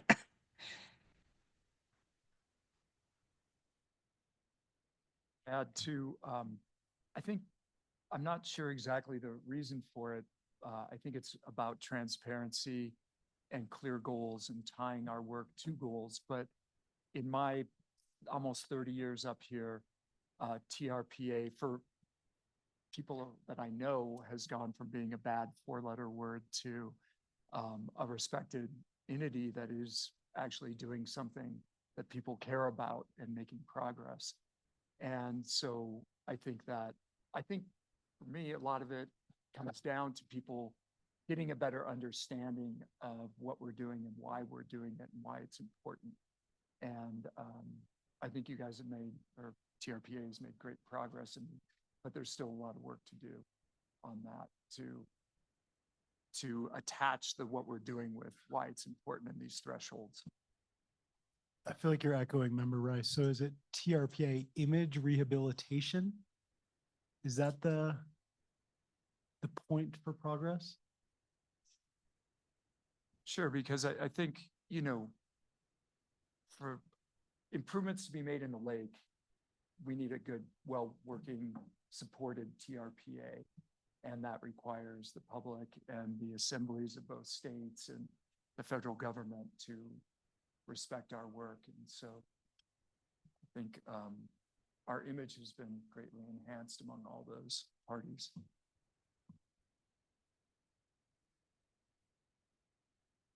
I'm going to go well beyond the 4-year limit. My first experience with what's going on in this lake was 30 years ago when I became one of the enforcement officers for the Lake Tahoe area of Douglas County. I think in my opinion, the most important thing we've done for lake clarity is removal of 2-cylinder engines on the lake. And that's something that I believe was a jump start. The amount of pollutants that went directly into the lake from the 2-stroke engine was incredible. And another area of success is prevention of invasive species. The boat program that the TRPA had going that started after I got involved was, I think, one of the main reasons that we have kept most of our really worrisome invasive species out of this lake. The squawga mussel, the much of the plant infestations have been prevented, except obviously in the area of the Keys when people dumped their aquariums when they were done with them. And I'm going to blame that on people's aquariums. That's how milfoil got in here to begin with. But I think those are some of the most important areas of progress that we have made. We have areas of concern, the ability to enforce the 600-foot no wake zone around the lake. That's before our legislature, the Nevada legislature right now. And what a lot of people don't realize that we have concurrent jurisdiction with all of the areas in California as well as Nevada when enforcing similar laws. But if the laws aren't similar, they can't be enforced by the other side of the lake. So that's one of the areas that I think helped. One of our accomplishments was the bi-state compact for law enforcement. And one of the things that I would like to see is expanded jurisdiction by coordinating our laws so that they're similar so that they can be enforced lake-wide. And I'm going to jump off the bandwagon there. So I think I'm adding to progress, areas of concerns, and looking forward in that statement. Is that right? So the progress I added was the 2-stroke ban. The area of concern is no wake zone enforcement. And then the priority going forward is coordinated enforcement. I just repeated what you said. Before we move on to other areas of concern, Gabriel, do you want to jump in on progress and accomplishments? Yeah, I know it was, brought up in the, kind of the presentation earlier, but I did want to say, in looking through the threshold, the progress on visibility and air quality, that's incredibly important, in a number of ways, in terms of obviously how it affects the environment, but also how that impacts visitorship, tourism, quality of life, et cetera. And while they're, obviously that 8-hour air quality is difficult for areas for reasons outside necessarily of the control of this body. I do think that any progress on air quality is really great. And so I wanted to call that out. It's up there now. While you've got the floor, or Cody, were you jumping in on one more accomplishment, or did you want to go negative? Well, yeah, it's a little bit more on the negative. On the area of concerns, I think that we do need to look at, we've had some issues around, I'd say building materials that are allowed on piers, with the styrofoam and some of those things that we saw. And I think that is a concern that we need to look at, and we need to evaluate, what type of building materials are we approving to be used for piers? What are there other piers that have these type of building materials that may have gotten approved in a previous time that may need to be fixed now? I think that we definitely need to take a look at that. Should we expand that to microplastics, Cody? Are you all right Yeah, with that? I think that's a great, definitely microplastics. Yep. And while you've got the floor, do you want to do a second area of concern? Sure. Well, so a second area of concern, as far as, I guess that would be the second area of concern, right? Is that we need to really look at the building materials that we're using for piers, and docks and that kind of thing. That have microplastic concerns and those kind of issues to make piers floatable. Got it. Anyone else on areas of concern? Yeah, Yes, please. if I could jump in real quick. I know that, Secretary Aguilar, there's 2 items he's spoken about, but I think in terms of where they are in thresholds, they're interwoven. And, one is transportation and safety, and the second is affordable housing. Those are priorities for him and priorities he'd like to see TRPA, continue to focus on as decisions are made relating to, zoning, everything else. And then if we're kind of counting those as one threshold, the second thing, and this doesn't kind of fit into thresholds, but I just wanted to explain kind of what I was saying earlier, maybe in just slightly more detail, in that while funding for anything, the state of Nevada's federal funding is of enormous concern. While funding itself is a concern, the thing that just looking at where we get the data from, or what we are measuring these thresholds against, and what happens, or what is the plan if that data goes away. I know, there was that huge web of partners that make the monitoring and analysis and all of that possible. And, hopefully those partnerships never go away. But I think kind of as a structural item across each of the thresholds, when folks are looking through the data, asking themselves, is this something that we can continue to monitor independently of some federal agency? If let's say there's no, there's not just no funding for a grant, let's say there's no funding for a type of research, right? Or a certain type of, weather data accumulation but just thinking about the sustainability of measuring the thresholds themselves is a frustrating question to have to ask, but I do think it is something we should think about.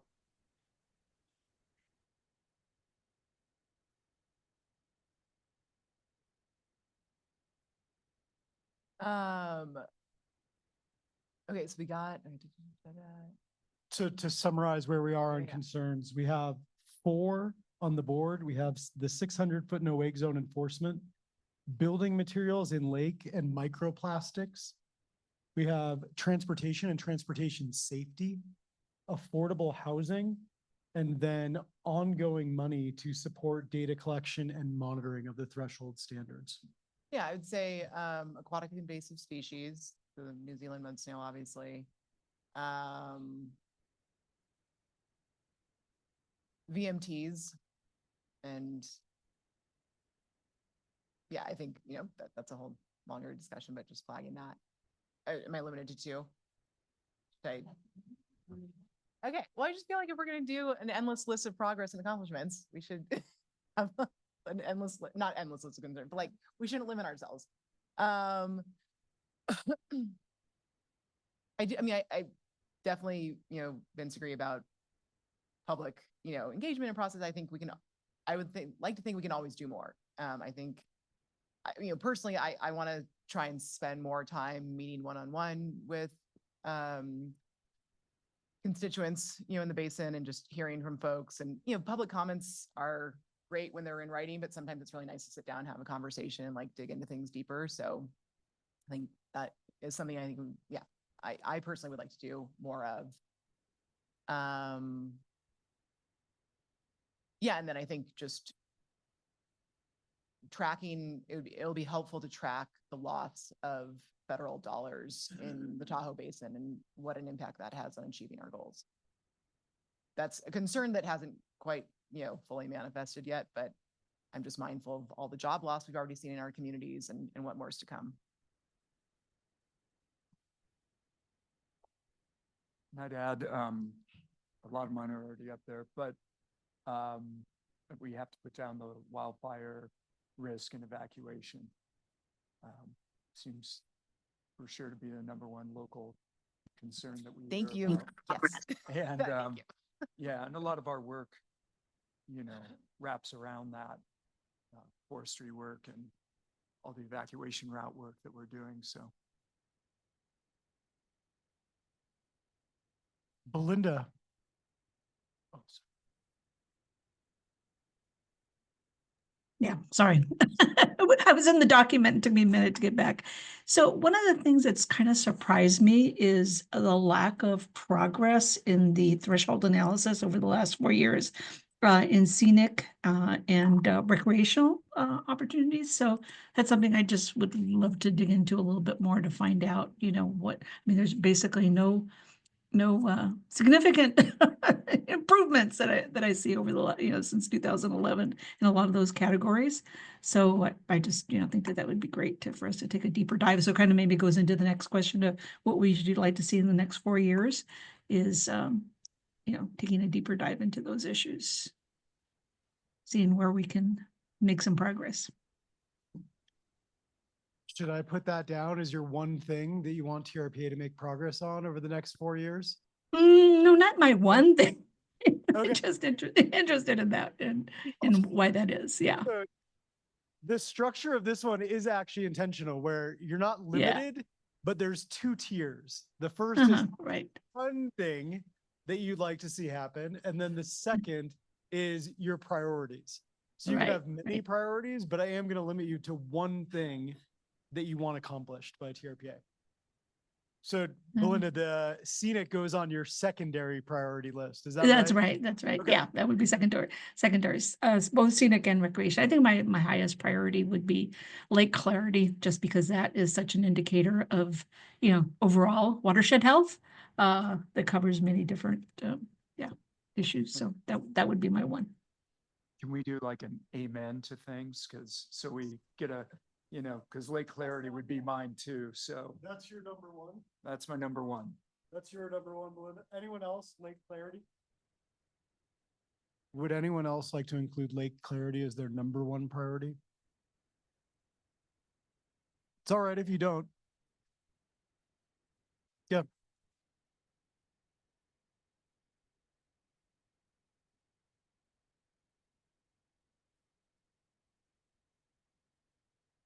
You want to enlighten us on what you're saving your number one for? I mean, I think looking forward, forest management, considering how much of our land is Forest Service and that everyone's getting fired and defunded, that's going to be a huge concern.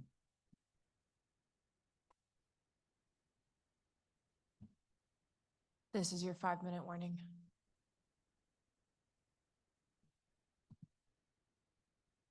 I would like to throw in there, I concur, forest management, in my opinion, is our number one priority. Because if this place burns down, where's it all gonna go? And my second priority is a coordinated evacuation scheme. Everybody's doing their own thing. And I know that when we did have an evacuation, it turned to, I can't say that word here. It didn't go so well. And we have on the, our fire chief, Lindgren, has been working on the evacuation plan. In Douglas, we made darn sure that Highway 50 stays 4 lanes. Because if they had put it on the lane diet that they were suggesting, that would have been, in my opinion, disastrous if we should go through that again. And also Chief Lindgren, and one of the things looking forward, Chief Lindgren would like to get his own firefighting helicopter here to put out fires before they spread. And in fact, he's made the statement if he'd had his helicopter, that last big fire would not have happened, because he would have put it out regardless who said don't. So that's an interesting take, and one that I appreciate, by the way. Do you want me to put that down as one of your priorities? Yes. Done.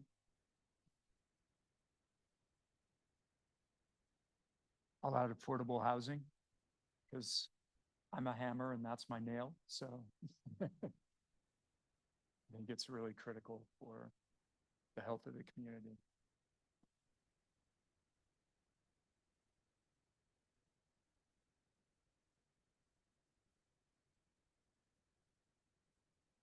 Cody or Gabriel, would you like to add a number one priority or any secondary priorities you want to put up there?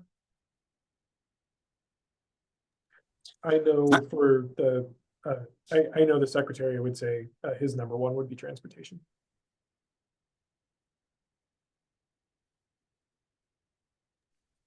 Yeah, I largely agree with transportation as well, but I also do agree that affordable housing is definitely something that we definitely need to have in this equation. So yeah, I'll put my number one as housing.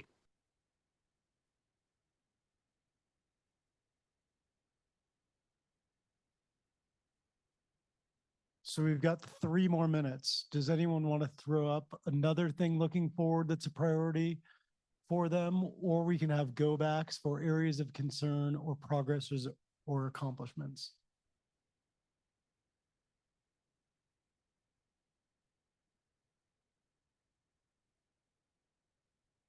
Or you can have 3 minutes back.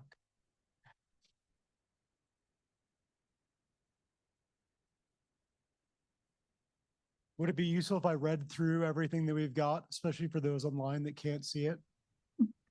Okay. Can I just add see in one head quick nods. thing, Dan? Please. Is to add our native tribe engagement with the Washoe tribe, which I think we've done a great job at over the years, but I think is something that should be a continuing priority.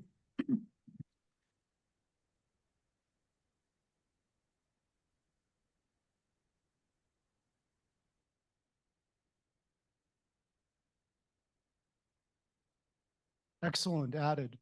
So to summarize where we are, progress, we had bending the curve on Lake Clarity and the boat inspection, AIS prevention. We also had forest management and wildfire, the collaboration of that and the work done in advance of Caldor.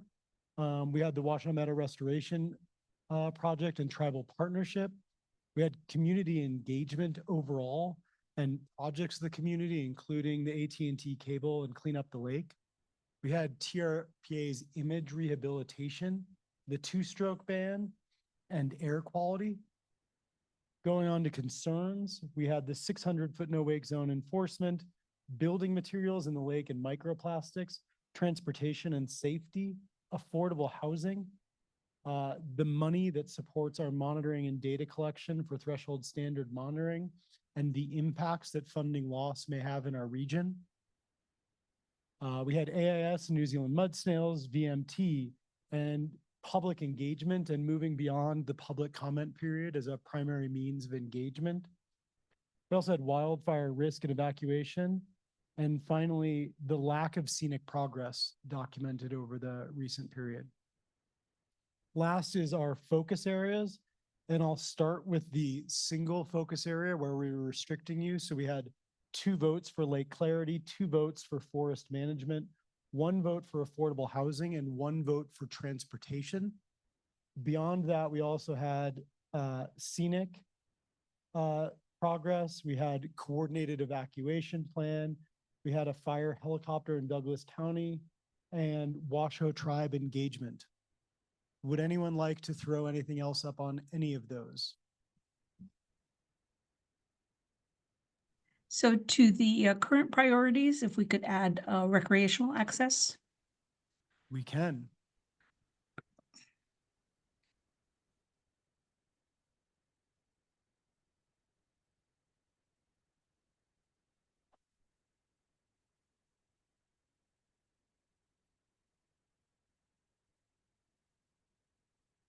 Others on any 3?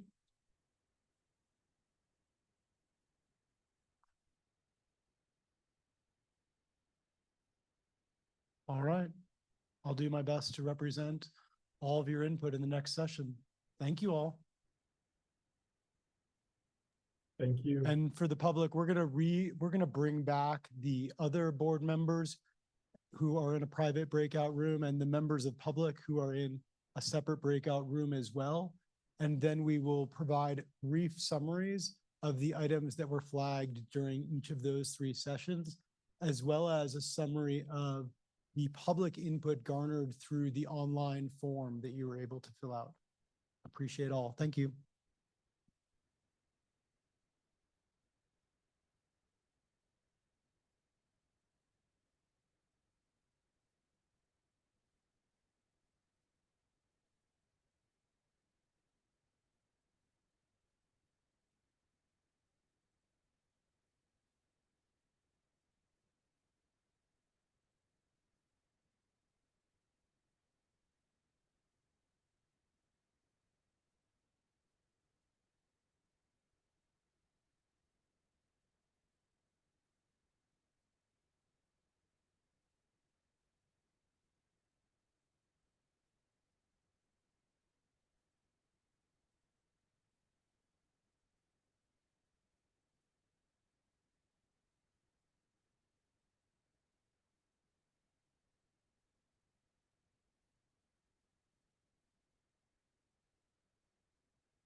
Mr. Chair, this is Julie Reagan, TRPA Executive Director. We're going to get started and Kim Carringer is going to continue the presentation. from here. Okay, great. I wasn't sure who was taking over. Thank you, Kim.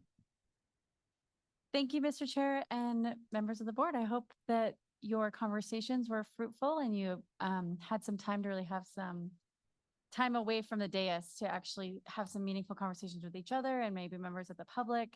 So we are going to do some brief report outs from each group. We're going to try to do 3 minutes tops on each, so keep us going.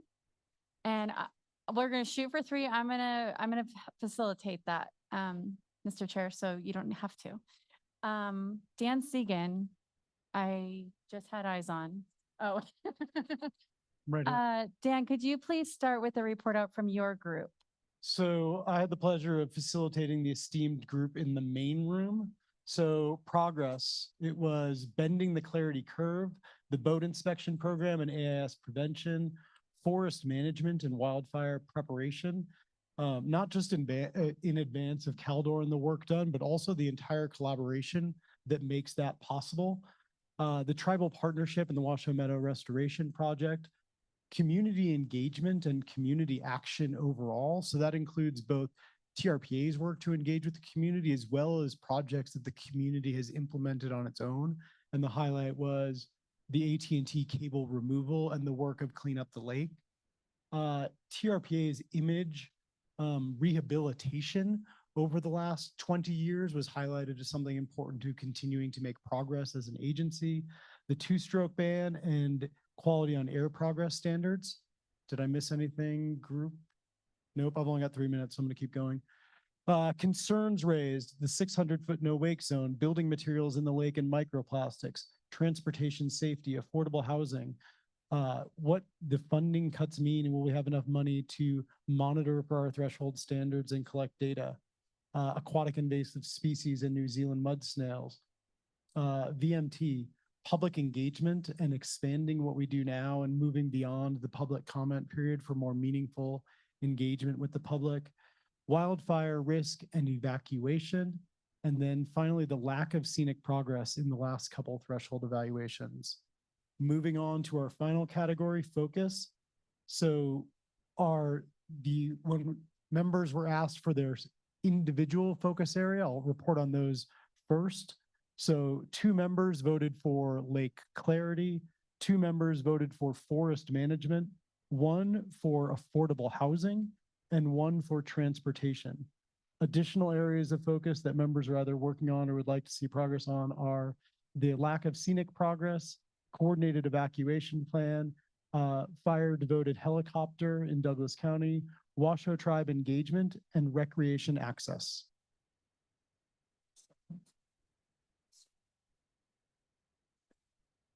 Correct. It was structured in 2 parts. What's your highest priority and what are your priorities? So the stars on our board indicate those highest priorities.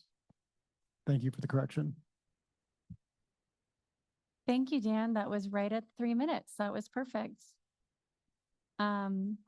Group 2 was the other part of the board group and Ken Caseman facilitated that group. Go ahead. Wait, before Ken hops in, I just want to say we had a very great discussion in our group, but these guys were overachievers with their starring. And so, if we had a little bit more time, I think we could have gotten there, but we still came up with a lot. Thank you, Member Conrad Seda. I should have paused and made sure if there's anybody else that wants to contribute to Dan's report out. Is there anything else? Okay. Go ahead, Ken. Yeah, so we covered a number of similar topics. Wait, Ken, we're not esteemed. We are esteemed group 2. Yeah, just to highlight, I mean, I think, again, we talked a lot about a number of the different areas of progress, areas that maybe didn't hear. I think we did have a discussion both about the long-term air quality improvements that have been seen and that there has been a reduction in blight in in scenic, but we also sort of flip that around on the concern that it only moves at the speed of project implementation. How do we see improvement of that. Other areas, the Destination Stewardship Council and the Recreation, SEZ and Wildlife, I think were other areas that we highlighted as making progress. On the concerns, similarly, we had invasive species and balancing objectives. So where you may have thresholds that compete with one another, and how do you balance those objectives? The financial viability of especially our monitoring programs and of project implementation going forward. If federal funding is problematic, how do we continue the progress on SEZ and other restoration efforts? And beneficial fire and fire adapted community growth in the wild fire and air quality space and vegetation.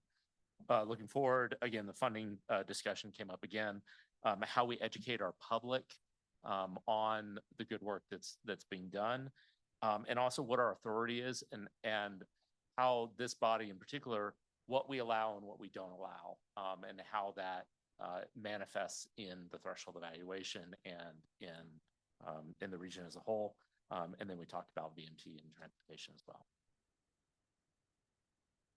Anything that Fantastic. Thank you, Ken. Was there anything from the board members who are part of that group?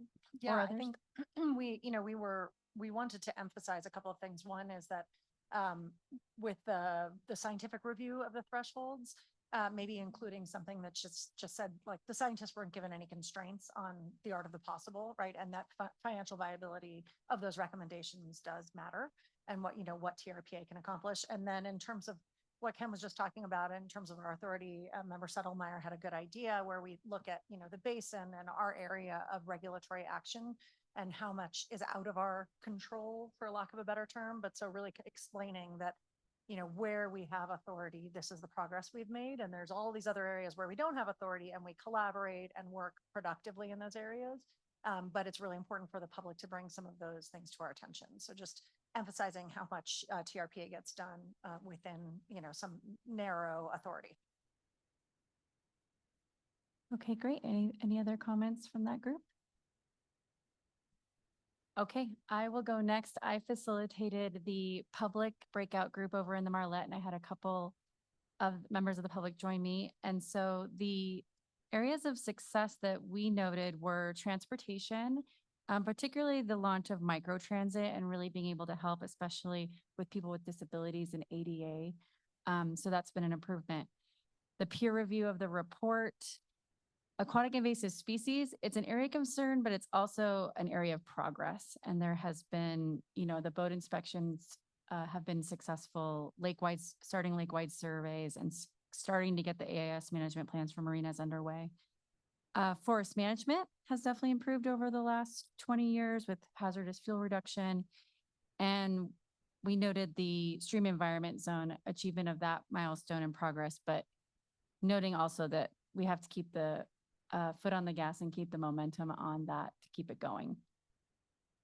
Areas of concern, we talked about lack of environmental analysis when making code changes and conducting threshold analysis that's really clear to the public.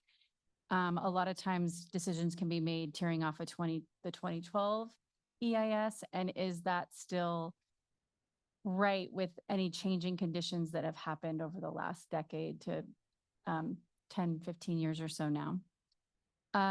We talked about community enhancement projects, big projects like the Biltmore and turning into the Waldorf Astoria.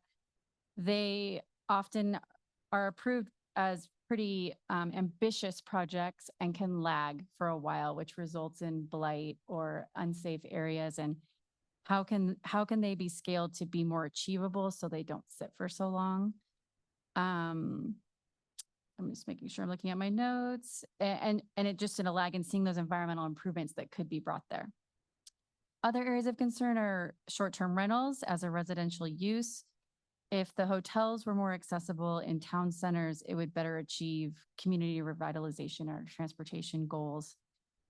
Another area of concern was water quality, protecting drinking water. We discussed the salting on the roads and the impact of microplastics on water quality and drinking water as a concern, and continuing to implement the TMDL and engagement from both states on the TMDL. The housing phase 2 policies that would allow 100% coverage in town centers, what are the impacts there on water quality, and are those being looked at? And are they guaranteed if you get the stormwater management in place? Getting more clarity on how that affects water quality.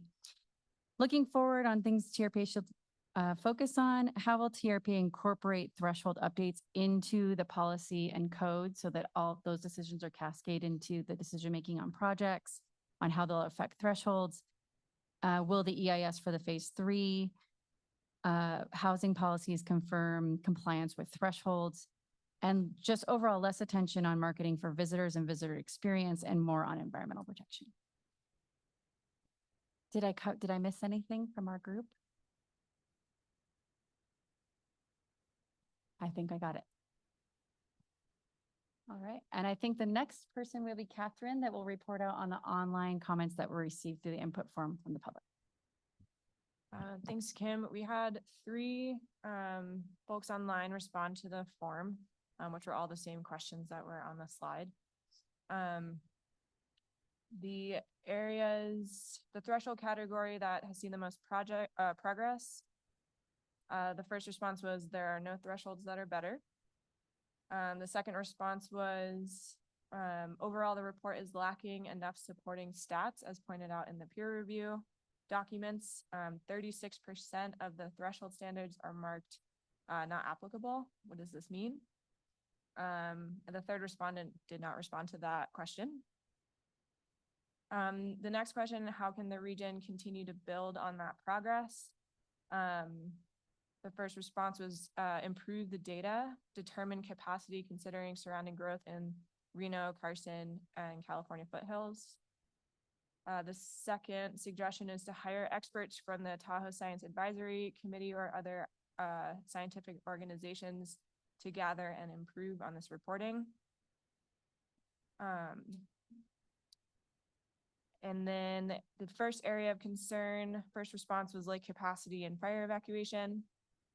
Second response was the amount of stats information analysis is lacking in this report. And they reiterated that 36% of the standards are marked not applicable. And the third response was water quality as the first area of concern. Most indicators are either insufficient data or going in the wrong direction. Second area of concern, congestion between Reno, Carson, and the lake. Second response, where are the responses and actions to be taken from the suggestions in the peer review documents? And the third response is VMT as a second area of concern. The current standard of VMT per capita is a moving standard, which is nonsensical. As population goes up, meaning the overall number goes down, but more population will obviously bring overall VMT up. The current priority is to advance the regional plan goals. First response was air quality is worse due to pile burning, so require mastication. Second response, having a threshold evaluation study that is more complete and has addressed all recommendations of the peer review documents, and having all changes available to the public. And the third response, more trails do not equal reducing VMT. Trails do not reduce overall VMT, they bring more people to Tahoe. The number one thing that they would like TRPA to focus on for the next 4 years, the first response is lake capacity. The second response is, as the threshold standards are not trending toward attainment in most areas, the suggestion is to complete a carrying capacity analysis basin-wide to establish threshold goals and facilitate future planning for sustainable development, and to facilitate addressing evacuation and public safety concerns. And the third response is reducing VMT, improving near shore water quality. And the last question, do you have any feedback or additional insights? The first response is that the lakeshore is murkier, lakefront scenic is worse, especially in Crystal Bay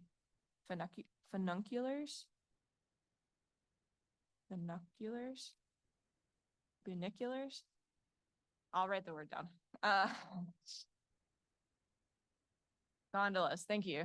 The second response, explanations of each non-applicable rating as they comprise 36% of their report. Address the challenges of each area of lack of information. Where are the responses and actions being taken by TRPA from the suggestions in the peer review documents?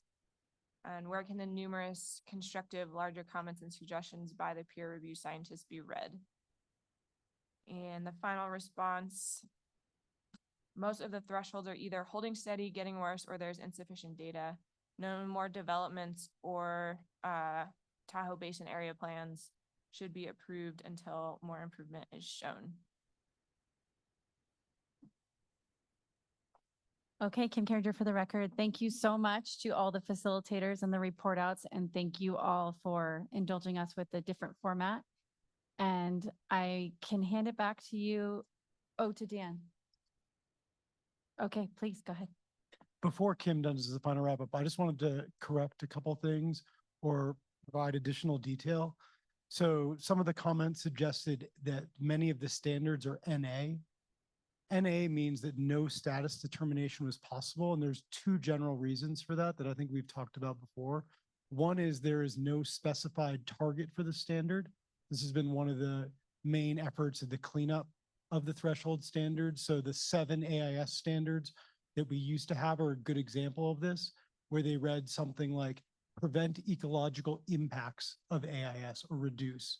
And that standard, every time it had been evaluated, had been NA, because there's no way to make an objective determination of if you have done enough to achieve the standard. And that's why we replaced it with 2 where you can actually make that finding. The other is the one that Julie mentioned, where there's not enough resources to monitor it amongst us or partners. There's a couple comments about the peer review, and I wanted to clarify the peer review process. So all of the peer review comments are online, as well as TRPA response to those peer review comments. And I want to classify, there's 2 different types of peer review comments that we received, broadly speaking.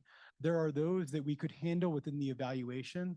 So that is something like, you did the wrong type of trend of analysis. Please do it differently. That we've done and noted, or if we haven't taken the suggestion on board, we've noted that as well, and you'll see our response to the comment. There are other peer review recommendations that are far broader, like you should add threshold concerns, you should consider this, that are beyond the capacity and the scope of staff in doing the evaluation itself. The evaluation really is an evaluation of the adopted standards, and it's beyond scope for us as part of that to implement changes to those. That said, all of those should be considered as part of this process, and that really is the purpose of the process that Kim is leading right now and that we're engaging in. And Kim has said a couple of times that this is a different process, and I just want to highlight that. So in past threshold evaluation reports, we as an agency have come up with recommendations and included those in the report. And the feedback that we have received is that that was not always perfect, especially when those recommendations were things like a specific partner should do something differently. And really, the thresholds are all of our threshold standards. They are the goals for the entire basin. And so the thought behind this process was that everyone should be involved in looking at the report together and crafting that collective recommendation and charting the collective directive of where we're going to go in the future. And that's what the purpose of this exercise is. Thank you. Great, thank you. I'll turn it back. Anything else from staff? Nope. Okay. I think that was a great closing. Thank you. Any comments from board members? Nope. All right, we were getting a little punchy, so it's probably good to move on.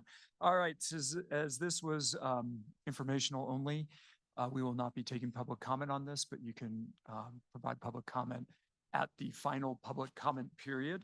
So now we'll move on to agenda item number 7, reports. Julie? Thank you, Mr. Chair, and thank you to the governing board and our great team and the community for participating in that. I think it's going to be really helpful for us to incorporate the steps that Kim laid out in her presentation. And we'll go to the executive director report on the slides, please. There we go. We are so close to time certain for the Regional Planning Committee start. We generally budget around a 15-minute either direction. So we just have a couple more minutes before we'll wrap up the reports, and then we will move into the Regional Planning Committee. So a couple of slides for you. But again, a big thank you to the team who worked so hard on the threshold evaluation report to get to where we are now, and much more work to do. I want to point out that we weren't required to do a peer review, and we did not do a peer review on the last go round, but we felt like, particularly with the response to the public and the community, that they really want to see that connection to science. Like, we prioritize that. And so I appreciate the feedback that we heard, that the community found that to be valuable, and we'll keep working on it. Okay, so we're off to a busy start here in 2025 with legislative sessions going in. I'll take the next slide, please. Going in California, going in Nevada, there's a lot going on in Washington. I wanted to thank first the two states for their support on our budgets, and I'm going to touch base a little bit on where that stands. The picture in the upper right is with Director James Sellemeyer and his counterpart in California, California Natural Resources Agency Secretary Wade Crowfoot. We had a meeting at the end of January, right around the time of our last governing board meeting, to talk about bi-state priorities as we were approaching legislative sessions in both states. And a huge thank you to everyone on this board, but particularly our state representatives, which is where the budget flows for this agency. We can't achieve any of what you just talked about in the last session without stable funding. And our two states are supporting us and making sure that our salaries remain competitive. And so we really are grateful to all of you over the last 4 years. It's taken several years to get to this point of the 1/3, 2/3 between California and Nevada and the states, with a lot of leadership from DCNR and CNRA in Carson City and Sacramento. So in terms of particulars, in fact, in the Assembly and Senate in California, a couple of things to note. Just today, there was a hearing in our subcommittee number 4 in Sacramento, and our budget was moved through with no questions. So that's always a great sign. So we're very grateful for that, and for everyone that's championing for us there. We have a Senate subcommittee hearing next week, and so we'll keep you apprised. But in California, there is a baseline budget item to make sure that our salaries have cost of living adjustments. And for many, many years, we failed to be competitive because we didn't have those annual increases that were tied to whatever each state was getting for their state employees. So that's a huge win for us to be moving through in a positive way. Also in California, we're tracking very closely. I'm sure many of you around the table from the California delegation are the climate bond, Prop 4, and staying in lockstep with our partners at the California Tahoe Conservancy, which would be poised to receive funds for some of the very critical projects that you noted in the breakouts of high priorities, whether it's forest health, nature-based solutions, many EIP funding priorities. And so we're working with our partners around that to make sure that Tahoe is heard and gets its fair share of that. And really going back to the discussion around funding, and even potentially from Secretary of State's office, Gabriel De Chiara, who mentioned what happens if data sets disappear, that we rely on. And that's certainly a concern that we're tracking. I will say, just the way we lead this partnership in the environmental improvement program, we are a bit bolstered differently than other locations because we have this public-private partnership. We have federal, we have 2 states, we have local governments, we have the private sector, we have the tribe, lots of partnership. We've actually been able to weather storms like this, whether it's funding ups and downs, changes in policy, because we rely on all of those to get the job done. We have a lot of concerns that I'll tell you more about, but at any rate, I wanted to make that comment. And so looking down the slide in Nevada, the picture there is of myself and Devin Middlebrook, our government affairs manager, who've been very busy with many of you and with our partners in the Carson City legislative session, which kicked off just early in February. There were 8 bill drafts from the Nevada Legislative Interim Oversight Committee, which we've covered at length before at this meeting in the past. And TRPA is facilitating several of them. So is Nevada's DCNR, Conservation of Natural Resources, related to EIP bonds. The no wake zone conversation that was in one of the breakout groups, we just had a hearing on that, and it's supported in Nevada from public law enforcement and also from fire. It's Chief Scott Linderin that testified in support of the no wake bill. And we're trying to get a similar bill through in California.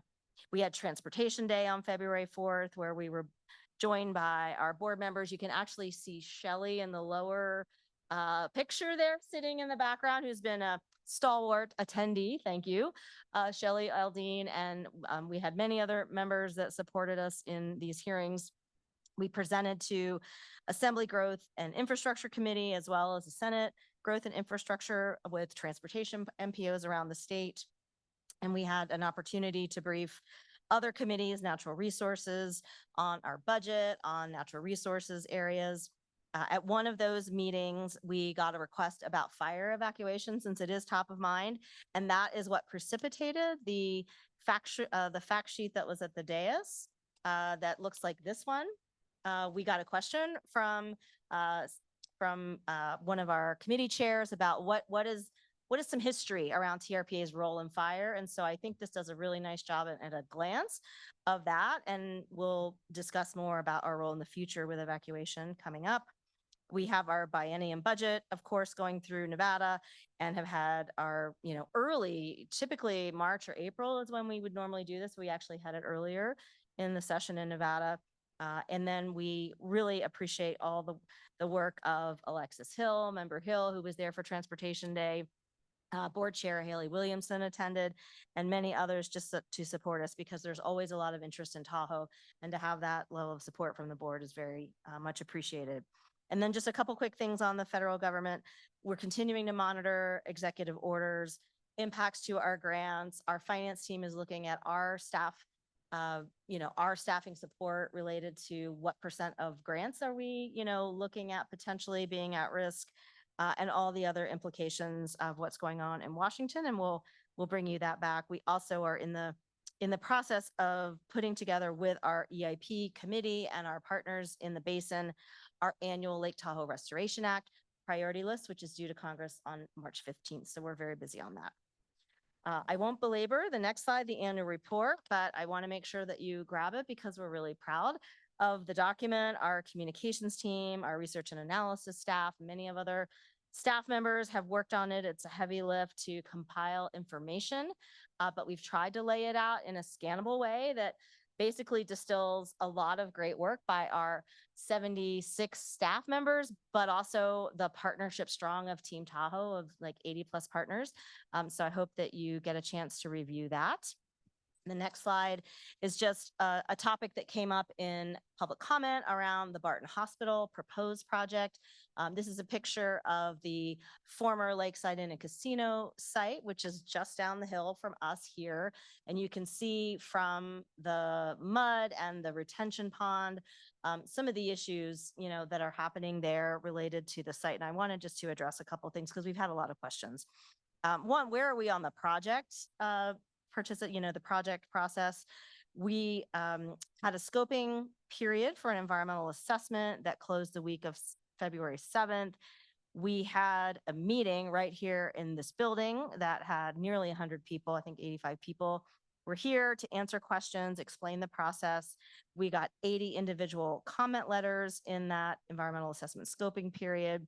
And so we're reviewing them now, and we'll bring you back an update about what's next in the environmental review.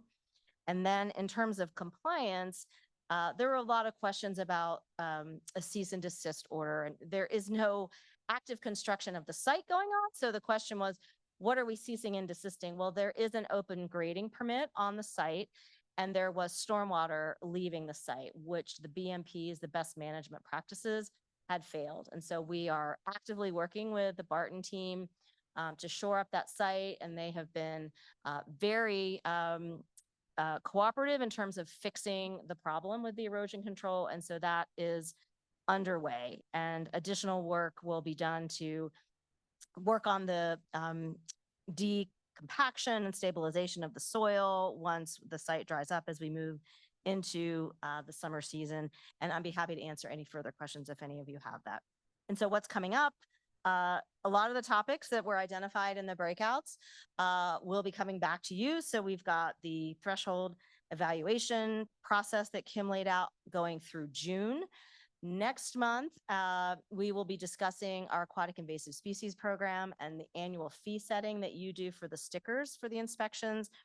I want to note one thing that will be a very big discussion of you and of our, and has been of our staff, was the discovery of golden mussels in the Delta is a huge concern in the invasive species community.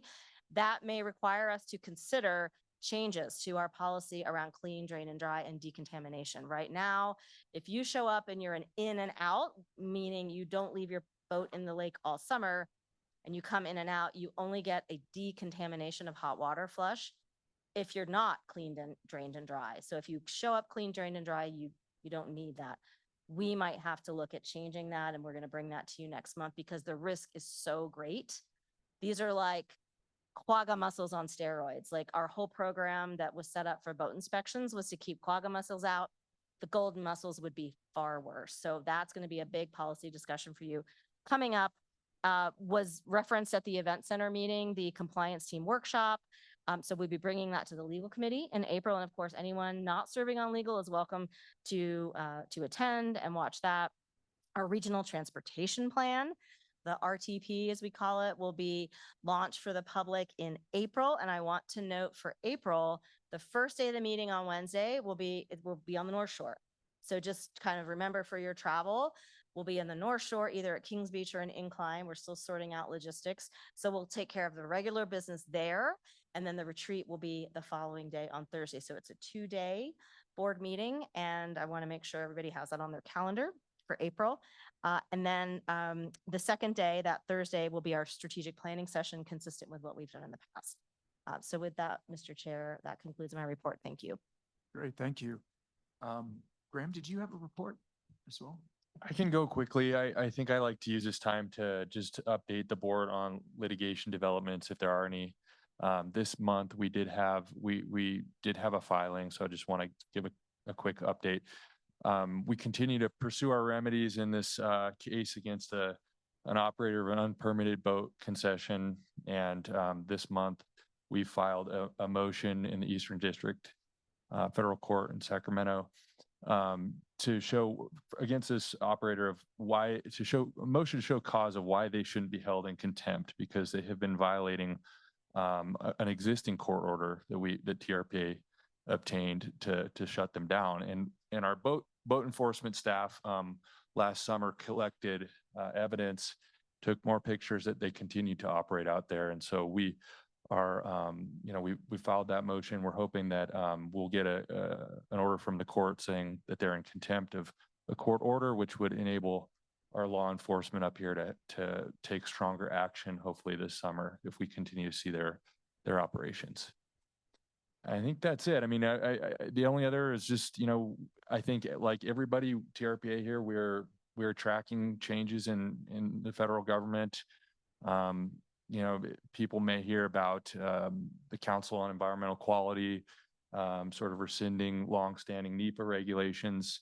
That's something that we're aware of and we're following. We don't follow NEPA. We have our own environmental review standards, but we do look to NEPA as well as CEQA to guide our environmental review. So this could, it could affect sort of the way that we, a lot of the NEPA standards might sort of play out in different federal agencies doing their own thing and more likely to be tested in court. So just wanted to put that out there and that we're tracking that. Thank you. Great, thank you. Any board member comments on either report? Ashley? I just wanted to, in tracking all the impacts from federal decisions, do you have like a list of, have any grants been terminated? Do you have a list of those impacts to typical collaborators that you have within federal governments? And if so, is your plan to share them with Congressman Kiley? Like how are you putting that forward? Thank you for the question, Mr. Chair. Julie Reagan, TRPA's Executive Director. Yes, we do have a list. Immediately, we started tracking, all the grants that we serve as fiscal agents for. So we're a fiscal agent for grants that, the Forest Service or Fish and Wildlife Service might do, might implement. So we do have that. I'm happy to share that with any of you that are interested in that. Things have shifted, quickly, the first couple of days, we didn't think anything from the infrastructure law that had been previously, documented. We have working agreements would be untouched. That changed. So it's still a very fluid situation. We had a few implementing partners that had done stop work orders. So for example, things that we've talked about, the mobility hub and the invasive species inspection station on top of Spooner Summit, Tahoe Transportation District is in the lead working with NDOT. They paused because it was unclear. They've turned back on the project. So it's basically a daily check-in, but we are communicating that through our Team Tahoe education group to Congressman Kiley, Congressman Amodei, the senators on both sides, and even our Tahoe champions. You might have heard Congressman Garamendi, who considers himself a Tahoe champion. He's been using Tahoe as an example in a lot of different community conversations that he's having about effects either, to research or some of those other big programs. But we are tracking it very closely, and with the Forest Service, certainly as like one of the biggest federal agencies. But there's a lot of work with the Fish and Wildlife Service, USDOT. We got the Protect grant, which was the emergency resiliency program that Secretary Buttigieg announced, 1.7 million. That money isn't obligated yet. So will that come through? We still don't know. So it's dynamic, but we'll follow up with you in more detail. Thank you. Anything else? Okay. I can just flag a couple of things since we were talking about funding. There's a bill by Senator Blakespear, SB 427, that would end the sunset for the Habitat Conservation Fund in California, which will help fund a lot of the projects we do, including here in Tahoe. The Conservancy gets HDF funding for stuff like the Motel 6 revitalization or the wetland revitalization there. So I think just thinking down the line about how we're going to be in desperate need of funding. This is one kind of bright item that I want to flag. On less bright note, if folks weren't aware, as a result of budget, cuts and challenges in California, all state agencies have been asked to eliminate all vacant positions at every agency. I think maybe there's some exceptions around CAL FIRE. I think they started to roll that back after the LA fires, realizing maybe we shouldn't be doing that. But almost every other state agency is taking pretty significant cuts with the vacancies. CDFW alone, which does a lot of like environmental permitting, is down 190 positions. The Water Board is down, I think, 160 positions, and those are permanently eliminated. Some programs completely are gone now, and they're not planning on coming back. I think this is going to really make permitting harder. Like, it's just going to take us a lot longer to get things done, which is really unfortunate. On top of those eliminated vacancies, we're also cutting all programs by 8%, which is also really significant and resulting in even more job loss. So just a heads up that is happening. A lot of the state agencies are struggling. That doesn't, as far as I understand, that does not impact TRPA's budget, right? Okay, but yeah, but for a lot of the partners in the state of California, that's what they're dealing with. All right, thanks. Why don't we move on to our next item, Governing Board member reports. Agenda item number 8. Any board members have reports to be heard by the Governing Board? Anyone? Seeing none, we'll move on. All right, agenda item number 9, committee reports. Anything from local government, legal, operations and governance, transportation, or RPC? Nothing? Okay.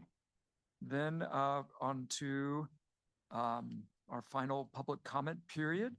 So we're now on the general public interest comment period.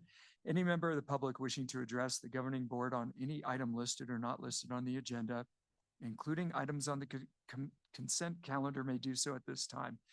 Individuals or groups who have already commented on these items on the agenda are not permitted to speak on that same topic.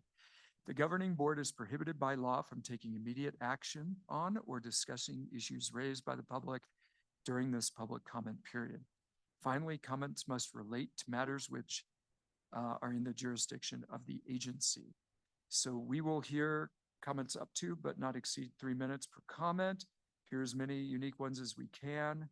But it doesn't seem like we'll probably have that many, so I don't know if I need to go through all that. So anyone in the room wish to make a public comment? All right, see one hand. Make sure to turn on the mic and introduce yourself, please.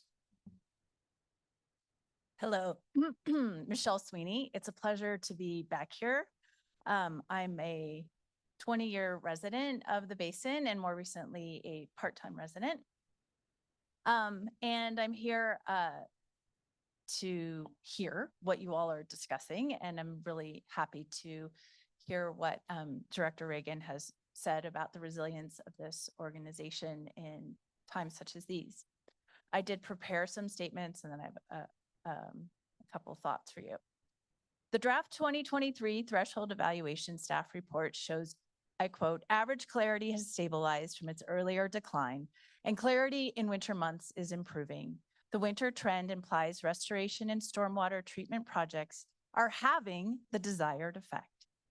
This means efforts by Caltrans, NDOT, City of South Lake Tahoe, and Douglas, El Dorado, Placer, and Washoe counties are collectively preventing 500 to 600,000 pounds of fine sediments from reaching the lake every year, end quote.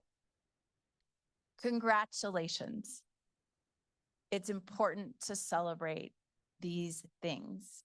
It's important to celebrate this body doing its work of democracy in moments like this. What has it taken to achieve this? Nearly 2 decades ago, I bore witness to and participated in the mobilization of the Lake Tahoe TMDL and the Clarity Challenge, the commitment to a course of action to reduce pollutants entering the lake and return annual average clarity to nearly 100 feet.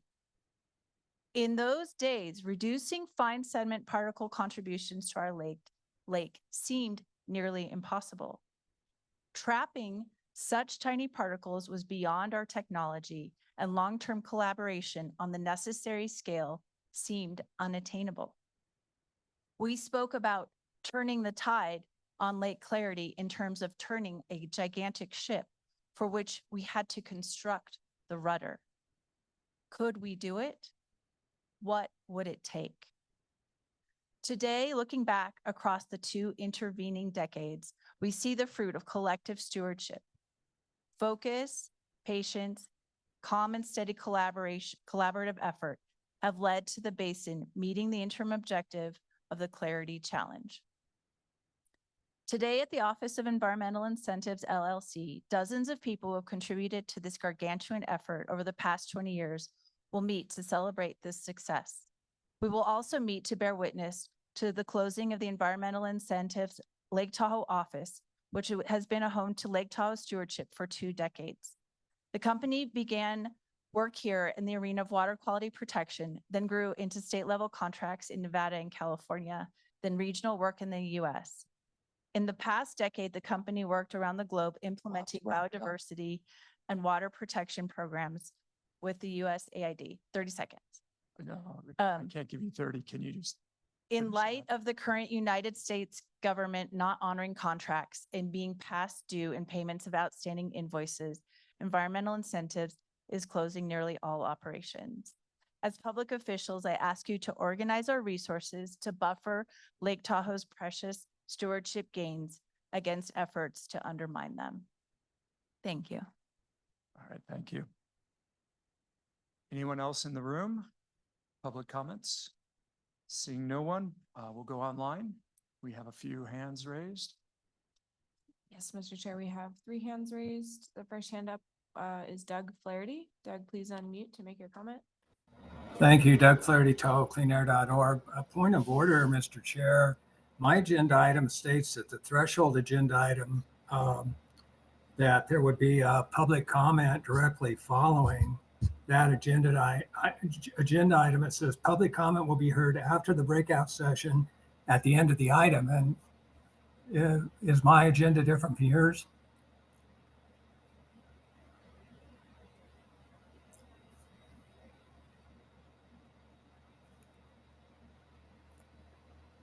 Yeah, I can speak to this, Graham St. Michelle. There's a sentence at the end of under B that says public comment will be heard at the end of the breakout session of the item. This was an informational item. And it's fine to take public comment now, which is what we're doing. We clarified that before, going into that item. It was Mr. Henneman had stated that, so we're fine. This wasn't an action item where public comment was specifically required.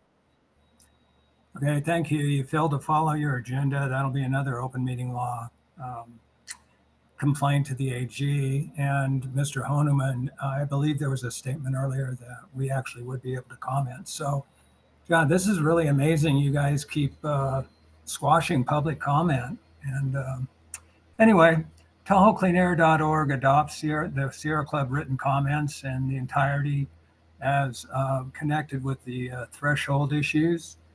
I would like to say that one of the issues is that the TRPA needs to get ready to prepare a crisis plan to halt area plans and major projects if funding cuts prohibit adequate threshold monitoring and evaluation. Also, amazingly so, Ms. Reagan touts this 90-foot Lake Clarity if she came down to Incline Beach. Like was mentioned, I think, in one of the threshold breakout sessions. I couldn't access them, but light diffusion right now and murkiness on the shoreline is very real. You guys need to start sending some people out there monitoring and finding out why there's murkiness on the shoreline in our beaches when there's a 90% or 90% clarity in the lake.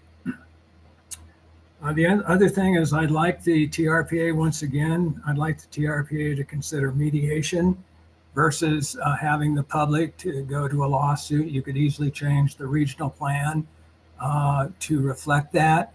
That I think would go a long ways towards avoiding litigation. Litigation is nothing but a bullying tactic on the part of the TRPA. Mr. Marshall's been heard oftentimes saying, "Oh, if you don't like us, sue us." So that's not the way to run the TRPA, and it's certainly not a way to encourage public comment. Also, I wanted to make you aware that there was, what I'm understanding, somewhere around $160,000 or $180,000 donation to Washoe County for an evacuation plan. This, since the county, and we know why and who's doing it, basically is telling everybody, oh, there's no money for an evacuation plan. So there is quite a sum donation that's coming forward with that. It's just a matter of time before you guys need to do this. Let's see. Other than that, I would continue to echo that there really is a crisis at Tahoe with regards to the inability to analyze cumulative impacts. And I support a cumulative impact EIS since the 2012 regional plan. And I'm sorry you're stifling public comments. You are in error. Thank you. Thank you, Doug. Next up. Next hand raised is Ann Nichols. Ann, please unmute to make your comment. Yeah, good afternoon. Ann Nichols, North Tahoe Preservation Alliance. Don't know what reality this threshold summary was.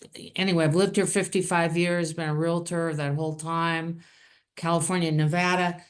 Things are not better. It's not, the lake is murkier, invasive species are worse, wildfires are greater. I mean, you all know this. I don't have to tell you, congestion, pile burning, air quality. I know PR is important. You got to keep your, morale up, but let's talk the truth. And then, in this EIP dashboard, when Vail gets to add $12 million in amenities, and that's counted as towards environmental improvement, it raises concerns. Where's the offset for all the extra people that are come for these, the various amenities they're doing? It's just kind of silly.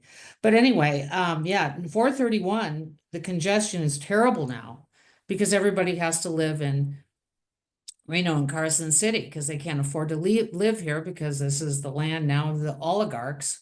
And anyway, so let's talk about getting some employee housing in all those thousands of units in Reno and Carson and getting transportation to get them back and forth here.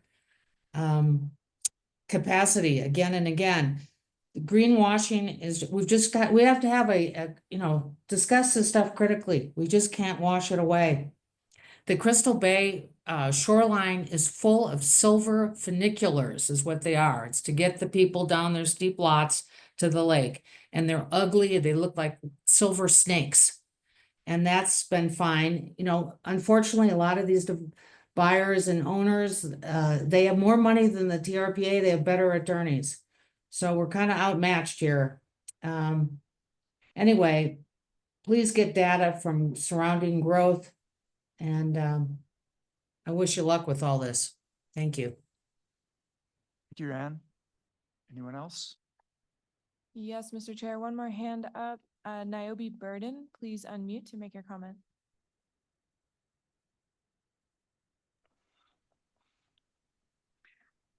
Good afternoon. I'm sorry, I just realized I was asked to speak. Can you hear me?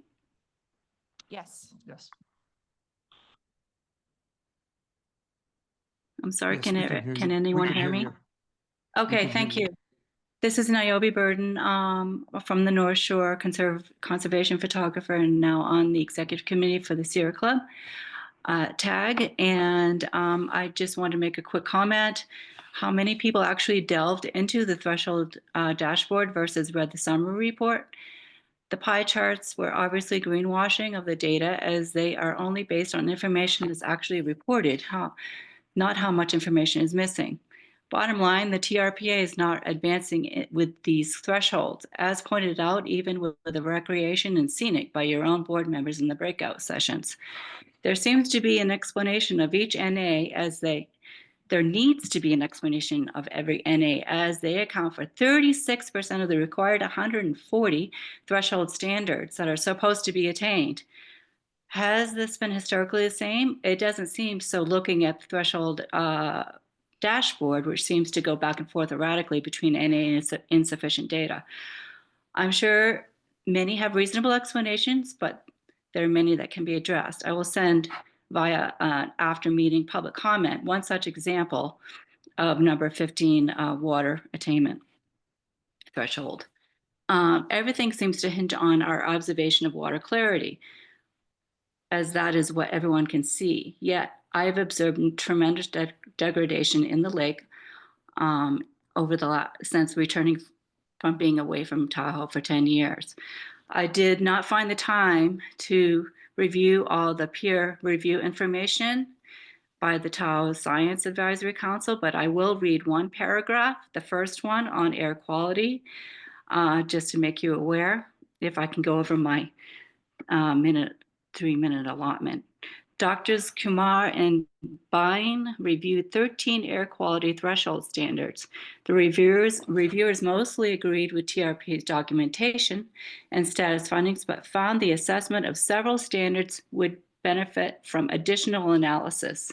The reviewers also suggest that in some instances, TRPA should evaluate data from individual monitoring sites rather than averaging across multiple locations. Similarly, Kumar and Bain suggest TRPA should consider averages over the time rather than comparing individual years' data. Both reviewers note the lack of appropriate references or data to support casual assertions. For example, wildfire smoke is considered primary driver of visibility and fine particles concentration indicators. While this finding is intuitive, it would be useful to provide relevant references. Finally, the reviewers found it difficult to link the efficacy of management actions with measured threshold conditions. For instance, reviews note there is insufficient evidence provided to link the decline in nitrogen oxide emissions to in-lake nitrogen standards. While data regarding atmospheric nitrogen and ammonia are listed, the reduction of NOx emissions from mobile sources over time is not shown. The assertion of that PM10 reductions in the We need to South wrap it Shore up. area are due to control actions is also not supported by presented data.